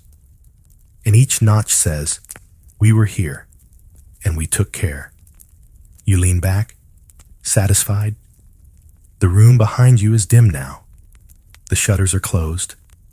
The beam is down. The hook is set. The wedge is firm. You sit with your back against the door, just for a moment, listening to the silence of your secured home. It's not silence. Exactly. There's the soft crackle of the hearth, the shifting of the chickens outside, the wind brushing against the shutter like an old friend asking to come in. But none of it feels threatening, because the lock holds, because you placed it, and because in this small, clever way, you've told the night, you may pass by, but you will not pass through. You lie back on your straw-stuffed mattress, one hand behind your head, the other resting gently on your stomach. The room is quiet now, the shutters closed, the door locked, the fire banked low. But you don't feel alone, because even in this stillness, you can hear the village breathe. A soft clatter from down the lane, someone moving their bucket just before bed, the distant squeak of a shutter closing, a cough from old Martin's house, and then silence. Not the silence of isolation, but the shared hush of a community winding down. You close your eyes, but your ears stay open, because in a world without alarms, fences, or surveillance, your first defense was each other. If someone walked down your street after sundown, you'd know. You'd all know. Footsteps echoed off stone, carried in the still air. The dogs barked. The chickens stirred. Sometimes even the goats bleated at the wrong footfall. There's comfort in that. You don't need cameras. You have neighbors. You remember last month when a stranger wandered into town late at night, didn't knock, didn't call out, just wandered. Within minutes, shutters opened, voices whispered, someone lit a torch. They weren't unfriendly, but they were alert. The stranger was met with 5 wary eyes and 3 well-swung staffs. Nothing happened, but something could have, and that was enough. Historians still argue how much of medieval security relied on communal vigilance. Was it effective? Was it organized? Was it just habit? But here's what they miss. You knew the sounds of your village. You knew the cough of your neighbor, the creak of your own gate, the voice of the baker's daughter as she whispered to her cat. If something didn't fit, you noticed. Everyone did. And no one locked a door without expecting someone nearby to listen for it. Sometimes that meant gossip. Other times, it meant protection. You roll onto your side and hear the faint, rhythmic clunk of a watchman's staff tapping the cobblestones. Regular, measured, familiar. He's not coming to your door. He's not peering into your window, but he's there. And that's enough. You exhale. Safety wasn't solitary. It was woven into the daily life of the street. If someone knocked when they shouldn't, 5 heads turned. If something broke, tools and hands appeared. If something was stolen, word traveled faster than feet. You recall the old saying passed around the tavern last week. You can outrun a thief, but not a village. You smile. True enough. The dogs bark once. Short, not worried. Just routine. Then silence again. You shift beneath the blanket, your body warming the straw, your breathing falling into rhythm with the sleeping world around you. No alarm rings, no red lights flash. But if something moved, if someone came too close, you'd know. Or the dog would, or the neighbor would, or all of you at once. And there's comfort in that kind of security. Human, instinctive, and shared. So you drift off, not just behind your shutter and latch, but inside a network of ears, eyes, and quiet watchfulness. And in that, you rest well. You rise once more before bed, barefoot on the cool planks, and walk softly to the door, not to test the latch again, but to scatter salt, a pinch in your palm, a gentle shake across the threshold, a soft motion, almost like a prayer. Maybe it is, because long before motion sensors or fingerprint locks, people like you used rituals, quiet gestures of belief that offered protection not through mechanics, but through meaning. Salt at the doorway, iron by the window. You don't question why. You just do it because your mother did, and her mother before her. You pick up the iron horseshoe hanging by the entry beam, rusted, heavy, humble, and make sure it's still in place, the open end pointing up to catch good luck. You don't know if it really helps, but you do know that when it's missing, you don't sleep quite as well. These aren't just superstitions. They're layered habits, passed through generations, grown out of need and woven with hope. And in a time when danger could arrive by foot, by flame, or by fever, you did what you could to make the night feel less sharp. Historians debate whether these symbols, salt, iron, herbs, markings, were practical charms or just comforting traditions. But maybe that's the wrong question. Maybe the power wasn't in the thing itself, but in the act of doing it, of saying, I've done what I can. Let the rest rest. You light a stub of candle and step to the window. There, beneath the frame, lies a row of small stones, each inscribed with a scratched cross, chalked long ago.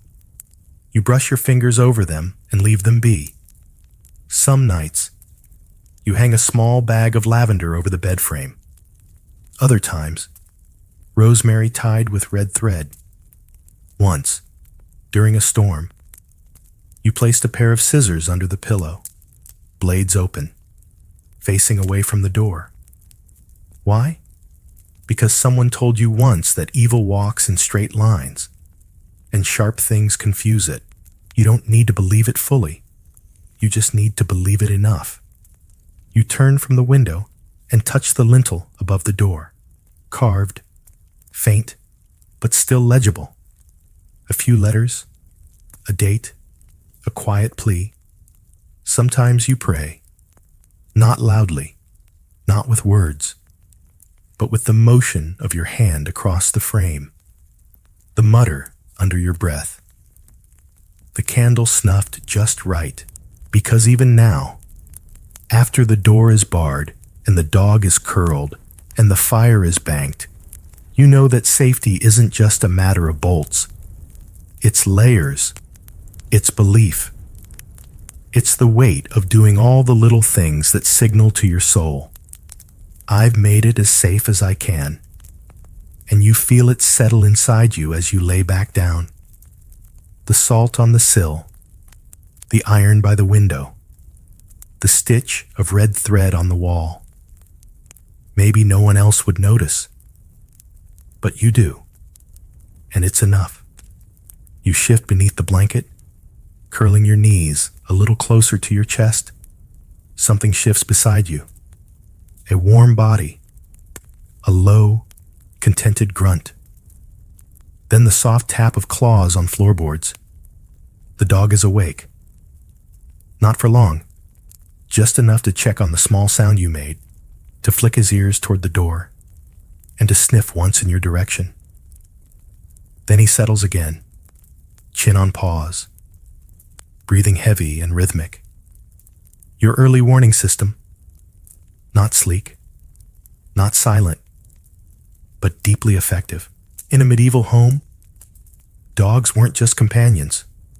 They were night sentries, sharp of ear, sensitive to movement, suspicious of silence, and they slept close, not just for warmth, but for watchfulness. You reach out and stroke his back, rough fur and all. He thumps his tail once, all clear, and he's not the only one. You listen and hear the shuffle of a hen in the corner, tucked into the straw pen behind the hearth, where the floor stays warm and the predators stay out. Chickens, though not brave, are remarkably alert. A fox slinks too close, and they shriek. A stranger steps into the yard, and they flutter and fuss. You've come to recognize their vocal range: alarm, curiosity, indifference, hunger. They don't lie. Animals see what people miss. They hear the creak of a distant gate, the snap of a twig, the breath of someone standing just outside. In a world without lights, it's not your eyes that guard you. It's your dog's ears and your goat's unease and the peculiar way a rooster will sometimes crow at shadows. Historians note that many medieval homes had no clear separation between human and animal spaces. Livestock were brought in during winter. Chickens roosted near the fireplace. Dogs and cats came and went, not by accident, not from laziness, but because shared space was safer. You think of the times your dog has barked at nothing, or so you thought, until the next day, when you found prints in the mud, or heard that the village drunk had been wandering again, or saw that someone else's shutter had been tampered with. Your dog always knew.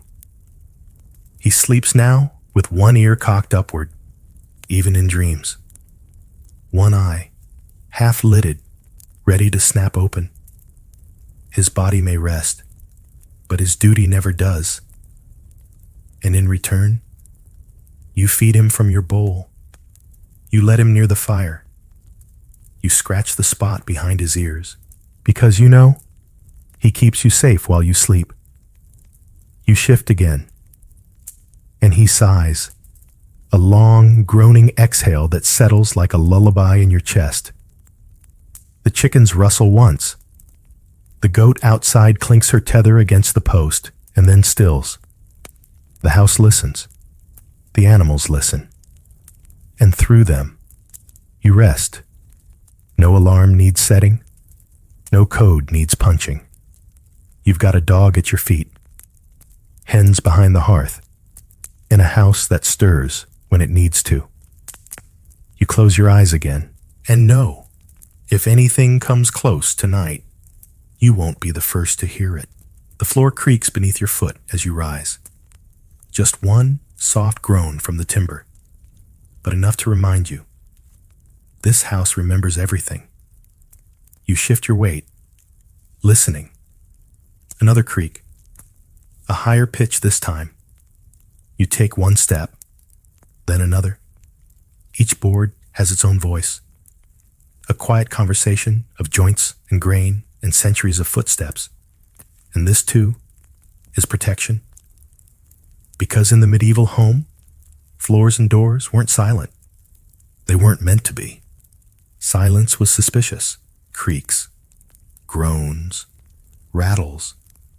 These were part of the night's natural rhythm. If something changed, you knew. You paused beside the table, eyes adjusting to the low light. The hearth glows faintly. The shutters are firm. The latch still holds. You step again, and the beam by the door shifts slightly under your heel. A soft click. You remember that sound. It always makes the dog lift his head. Even the door itself speaks. The hinges complain when moved too quickly.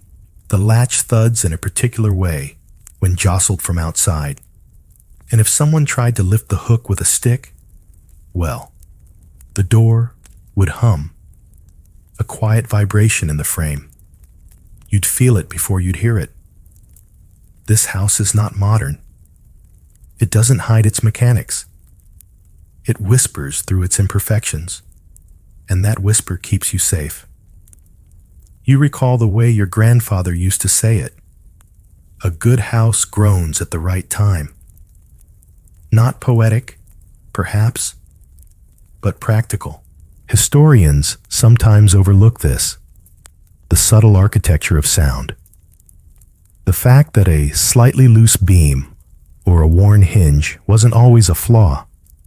It was a signal, a built-in alert system tuned to your footsteps, your routines. You tread back across the room, carefully, testing. The loose floorboard near the storage chest, still loose. The corner by the wash basin, still solid. That one plank by the hearth with the curious hollow knock, still rings the same. If someone unfamiliar walked in, you'd know immediately. The rhythm would change. The song of the house would go off key. You kneel beside the hearth, add a few small logs to the embers.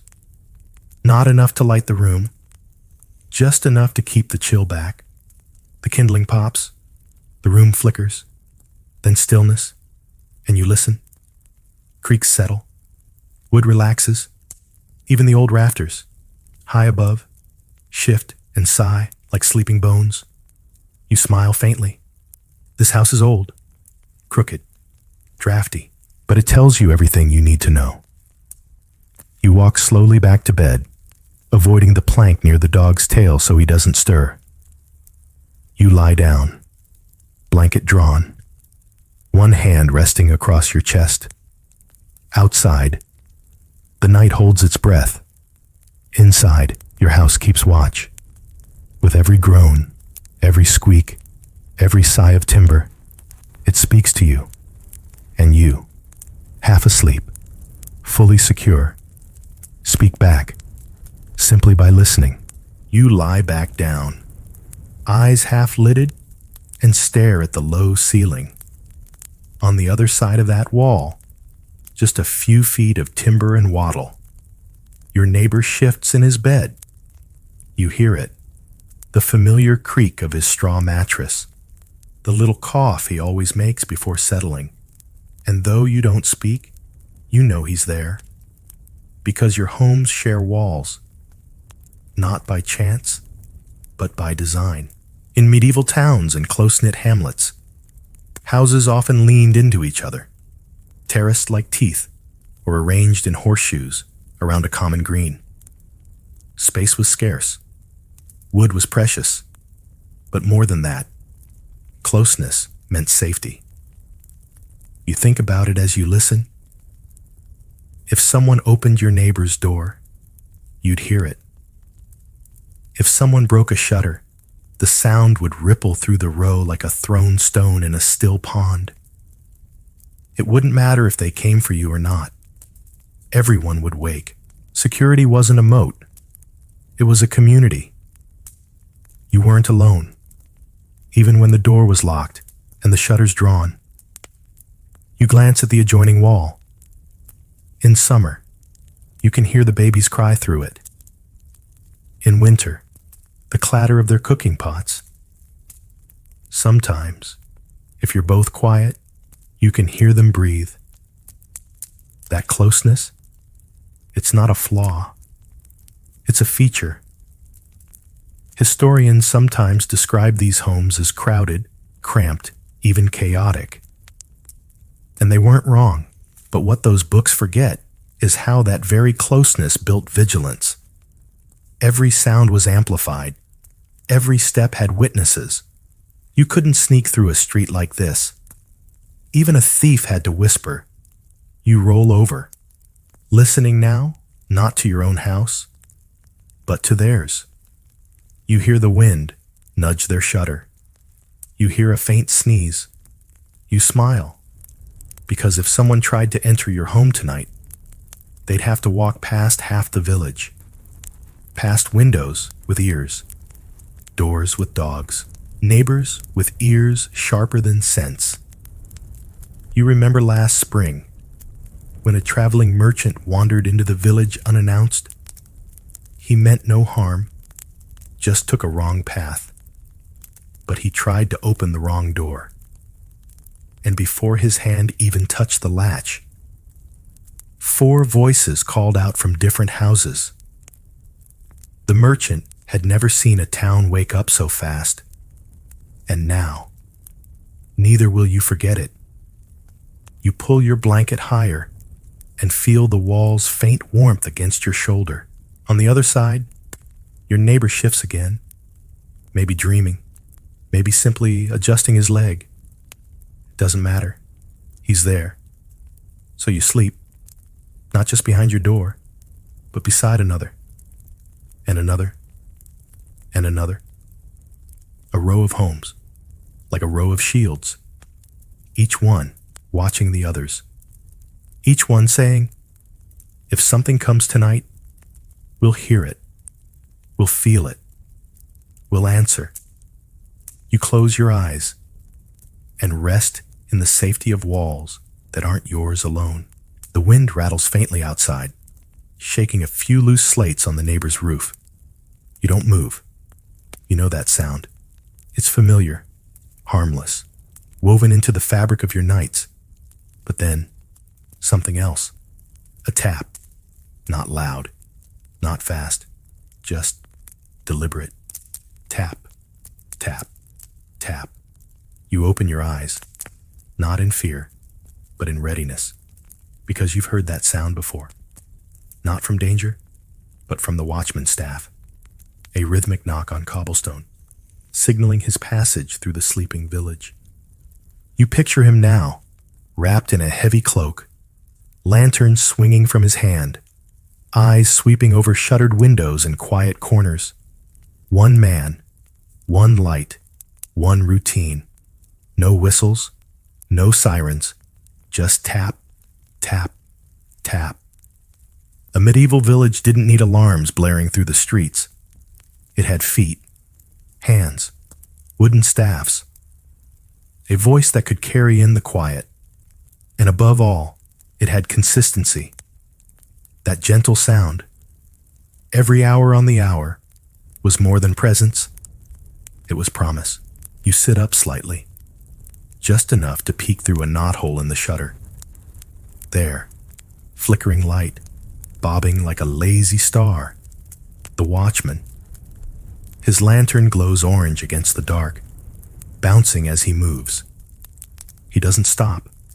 He doesn't knock. He's not here for you. He just walks. And that is enough. In towns, there were curfews enforced after dark. Strangers were noticed. Loiterers were questioned. Taverns emptied. Fires were doused. A man outside at midnight without cause. He'd be met with wary glances and questions he couldn't afford to answer.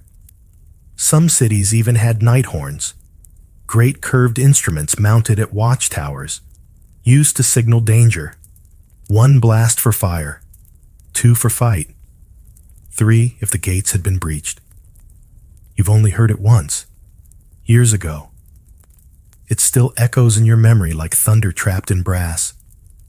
But most nights, just the watchman. Sometimes he hums a tune.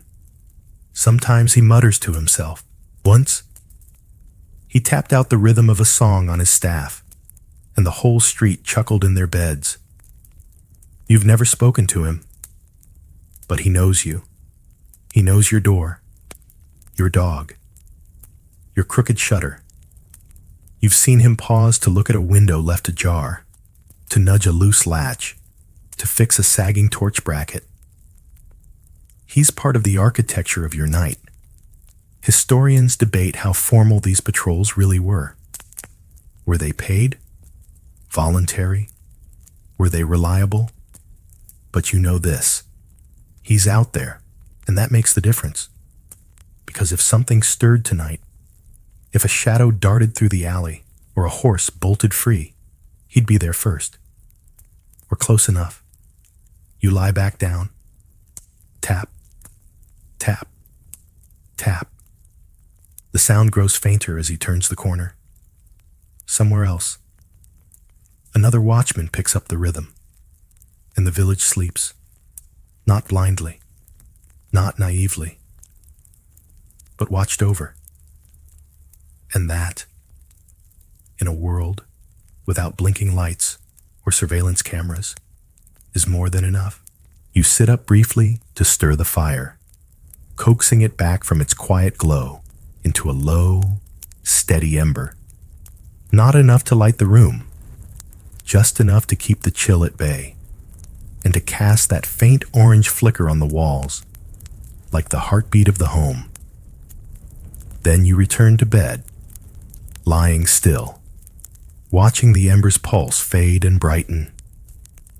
Out through the shutter's edge, you catch the briefest glimmer of another glow, your neighbor's chimney venting the last of their firelight.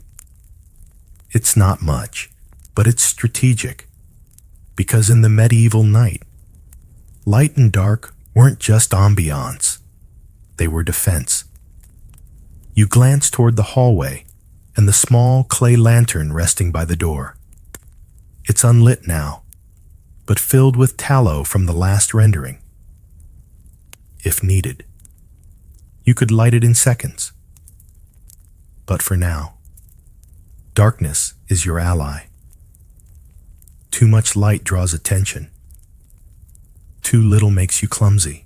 You've learned to leave just one coal burning, not bright enough to draw eyes, but enough to mark your presence. And beyond your home, the village does the same. A faint flicker from one window, a soft torch guttering near the well. Just enough. Historians note that many medieval towns enforced light regulations after dark. Open flames were risky. A fire in the wrong place could erase an entire street. So people grew wise. They kept light low, hidden, strategic. Light said, I'm home. I'm watching. But not, Come here. You think of your uncle's house at the edge of the village. He always placed a lantern behind a colored cloth. The hue changed nightly, red for guests, green for quiet, blue for trouble. A strange system, but the whole street learned it. One night, when the cloth stayed red too long, someone checked. He'd fallen ill. And that light, it spoke. Now, in the near dark, you watch shadows move along the wall. Not from danger, just the dog shifting, the fire settling, the normal breathing of a house that's aware of itself. Outside, the darkness is thicker, not because it's empty, but because it's chosen. You recall your cousin in the city. They lived behind torches, guards posted at gates, sconces at corners, but even then, they kept their bedroom dark. Too much light, they said, and you forget to listen. And that's the truth of it. Light is comfort. Darkness is clarity. The darker the house, the sharper your ears, the more noticeable the scrape of a boot, the more startling the creak of a step.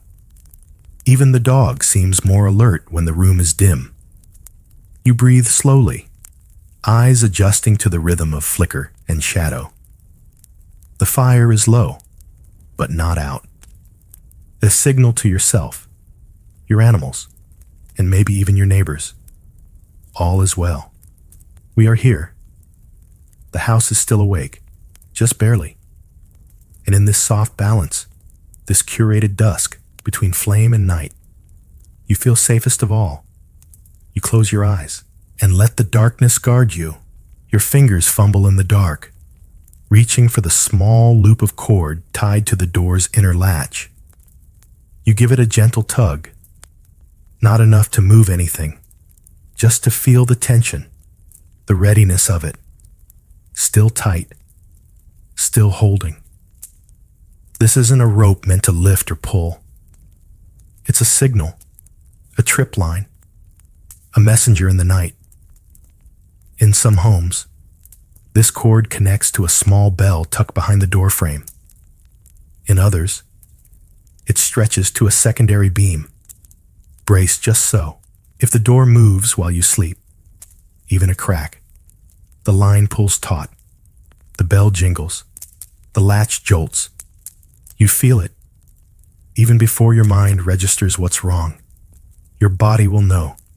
No batteries, no blinking lights, just twine, gravity, and intent. You tighten it again, then tuck the loose end beneath a notch in the frame. You've tied and retied this cord 100 times. You know the knots by feel alone.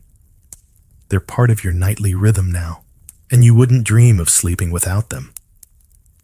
In some places, they call it a sleep snare. Not to catch anyone, just to alert, just to whisper. Something's moved. You lie back down, one arm resting over your chest, still feeling the presence of the cord across the room. It's a thin connection, barely thicker than your thumb, but it holds peace like iron. Historians rarely mention these details. They write about battlements and guard towers, but they forget the quiet cunning of those who couldn't afford gates or guards, of the string tied to the door, the shell left on the windowsill, the floorboard that squeaked only when stepped on wrong. You smile, remembering the old man from 3 doors down. He ran a rope from his door to a clay pot filled with pebbles. If someone opened it at night, the pot fell. No one entered unnoticed. It broke once a month. He made a new one each time, cheap, loud, effective, and more than that, tuned to the home's rhythm. You glance up at the ceiling, watching the flicker of firelight dance in soft arcs. Below that, the cord stretches in silence. Tension means readiness. Slack means rest. Even the dog knows to sleep with one paw near it. A tug means attention. A snap means alert. You've seen him rise from slumber at the slightest jolt. Ears pricked, body frozen in that half-woken crouch only a lifetime of vigilance can teach. This isn't paranoia. It's ritual. A way to say, I see you. Night. I respect you. But you may not pass unnoticed. The cord hangs there, invisible to most eyes, but not to yours. You feel its presence in your bones. The way it ties this house together, from wall to frame, from door to mind. It isn't beautiful. It isn't modern.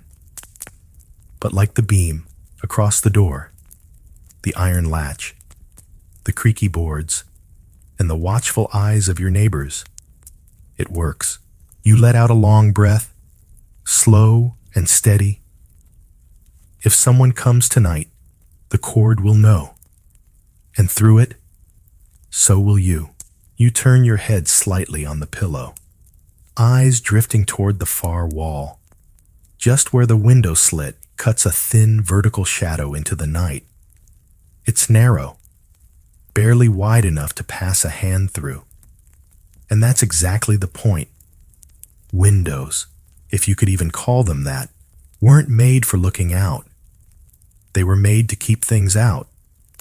No glass here, just oiled parchment or thin horn, stretched and set into a wooden frame, translucent at best. In some homes, just a wooden shutter bolted from the inside. You'd open it during the day to let in light and breeze. At night, it closed. Firmly. You reach for the edge of the shutter and run your fingers along the grain. It's cool to the touch, smooth in the center, where hands always close it, splintery at the edges, where fingers rarely roam. You test it. Still tight, still sealed. In the cities, some wealthier homes had small panes of thick greenish glass, bubbled and uneven, beautiful, but rare. And even then, they were set high, too narrow for entry. Beauty was for daylight. At night, everything closed like a shell. You recall a story your grandfather told you about a man who tried to climb through a window slit to steal a chicken. He got stuck, called for help. The chicken pecked him. The family found him hanging there like a sack of flour. Since then, no one's tried the windows because medieval builders understood something modern minds often forget. Openings are invitations. You glance again at the slit in your wall. It's angled just slightly, funneling light inward during the day while minimizing exposure at night. You could never fit through it. Neither could anyone else. And if they tried, they'd knock the shutter from the inside, and you'd know. Some homes went further. Iron grates, wooden crossbars, even shards of pottery embedded into the wall beneath the sill. Not for show. For deterrence, you shift under your blanket, the fire's glow now fading to embers. The dog sighs. The night stretches. It's not the thickness of your door or the cleverness of your latch that brings you comfort tonight. It's the quiet satisfaction that every possible entrance has been accounted for, including this modest window. Historians might overlook these slits, call them primitive or impractical, but you know better. They served the exact purpose they were designed for. Let the world in, just enough. You drift further into sleep, your breathing steady, your thoughts dissolving like smoke. The window watches over you, not with sight, but with structure. It's narrow, firm, sealed with intent. And tonight, like every night, that is enough. You exhale slowly. the breath warm against the woolen edge of your blanket. Just before your eyes slip closed, your fingers move, almost without thinking, and trace a small symbol on the wall, a circle, a line, a loop. Nothing grand, just a motion, a moment. You don't need to say the words aloud. They live in your muscle memory now, passed from hand to hand through generations, like the charm hanging above the doorway, a bundle of dried rue and red thread, tied tight and left to watch over the house. Not everyone believes in such things, but you believe in layers. The lock, the dog, the latch, the creaky floorboards, and this, because when the practical ends, the spiritual begins. You whisper a short prayer, not long, not even complete, just enough to feel the comfort rise in your chest. A murmur, meant not for divine intervention, but for order, for alignment, for the simple peace of having done your part. In medieval life, faith and security were woven tightly. Every threshold had meaning. Every corner could carry weight.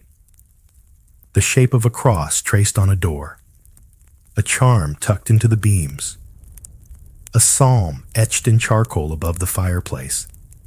Some called it superstition, others, insurance.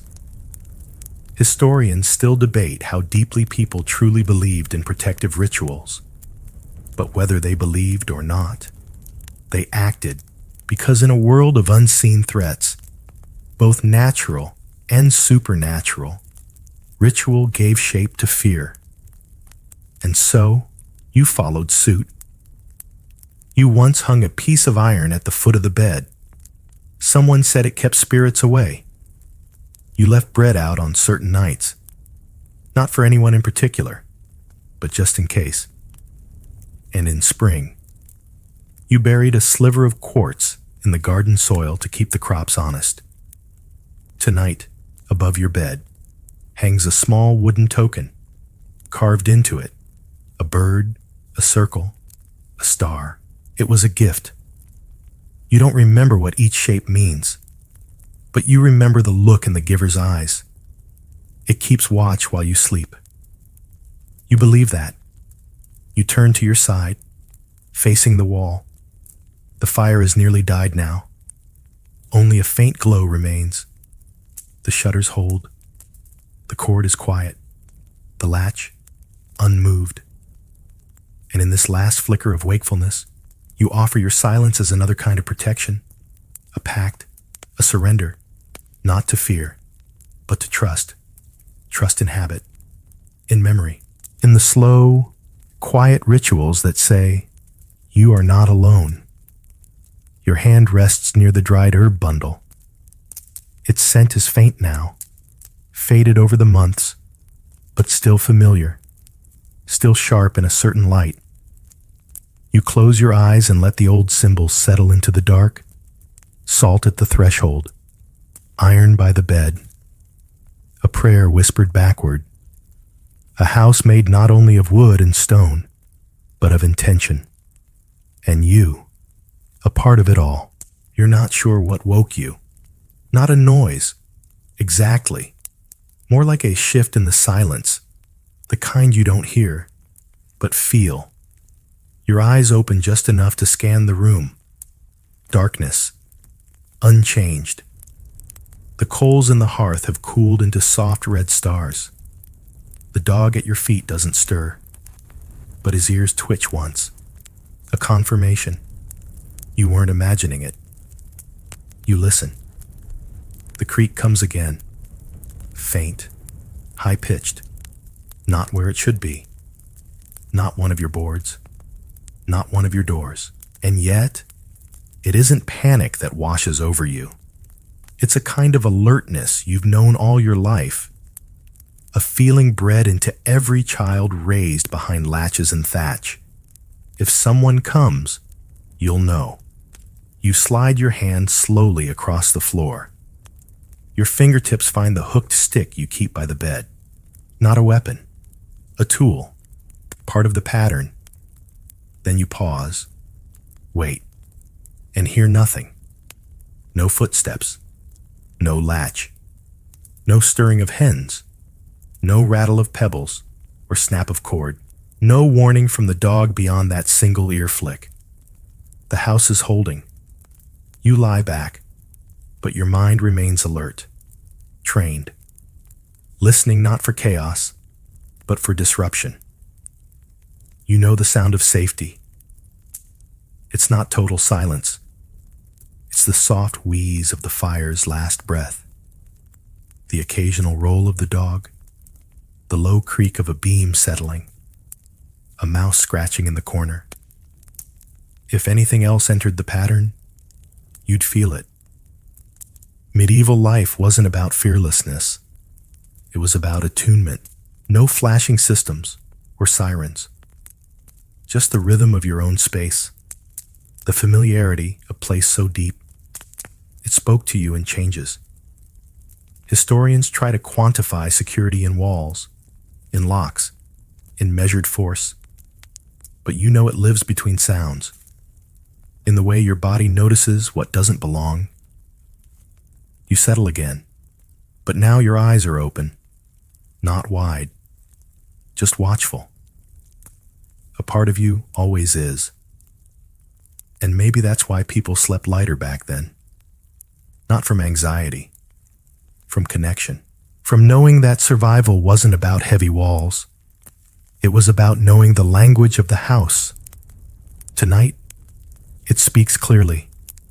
You close your eyes once more. The pattern resumes. The creaks fall into place. The warmth returns. The dark rests its head on your shoulder, and you sleep again. Not because nothing could happen, but because if something did, you'd know. You wake with the faintest blush of light on your shutter. Not a sound wakes you. Not a knock or bark. Just the slow return of day. Soft and certain. The dog stretches beside you. The fire has cooled to gray, and a rooster stirs in the distance. But nothing's wrong. Nothing has happened. You rise, unhurried, and step toward the door. The latch still rests in place. The rope hasn't been tugged. The shutter creaks open with that same familiar groan. Everything, still exactly as you left it, but you're not proud because nothing happened. You're proud because you were ready, because you remembered what every person in your village knows without needing to say it. Security was never solitary. You look down the lane and see someone else opening their window. A yawn, a nod. No need to speak. They did the same things you did. Latched, listened, watched. Every house on this road held its own quiet vigil. Not with weapons, not with fear, but with the quiet cooperation of care. The tools were small: a stick, a hook, a bell, a shutter, a string, a prayer. But together, a network, not of wires, but of people, each trusting the other to notice, to nudge, to say something if something felt wrong. You remember how you used to think of safety as isolation, a higher wall, a thicker door. But the older you got, the more you realized you were never meant to lock yourself in alone. You were meant to hold the night together, piece by piece, neighbor by neighbor, shutter by shutter. You step outside into the pale morning, cold earth beneath your feet, and feel grateful. Grateful for your latch, for the dog, for the fire and the charm and the awkward squeak of the floorboard beneath the table. Grateful for your neighbor's cough at midnight. Grateful that, even now, with the world changed and modern and buzzing with noise, you still understand what they did. That safety isn't silence. It's shared attention. You stretch your arms and breathe in the morning.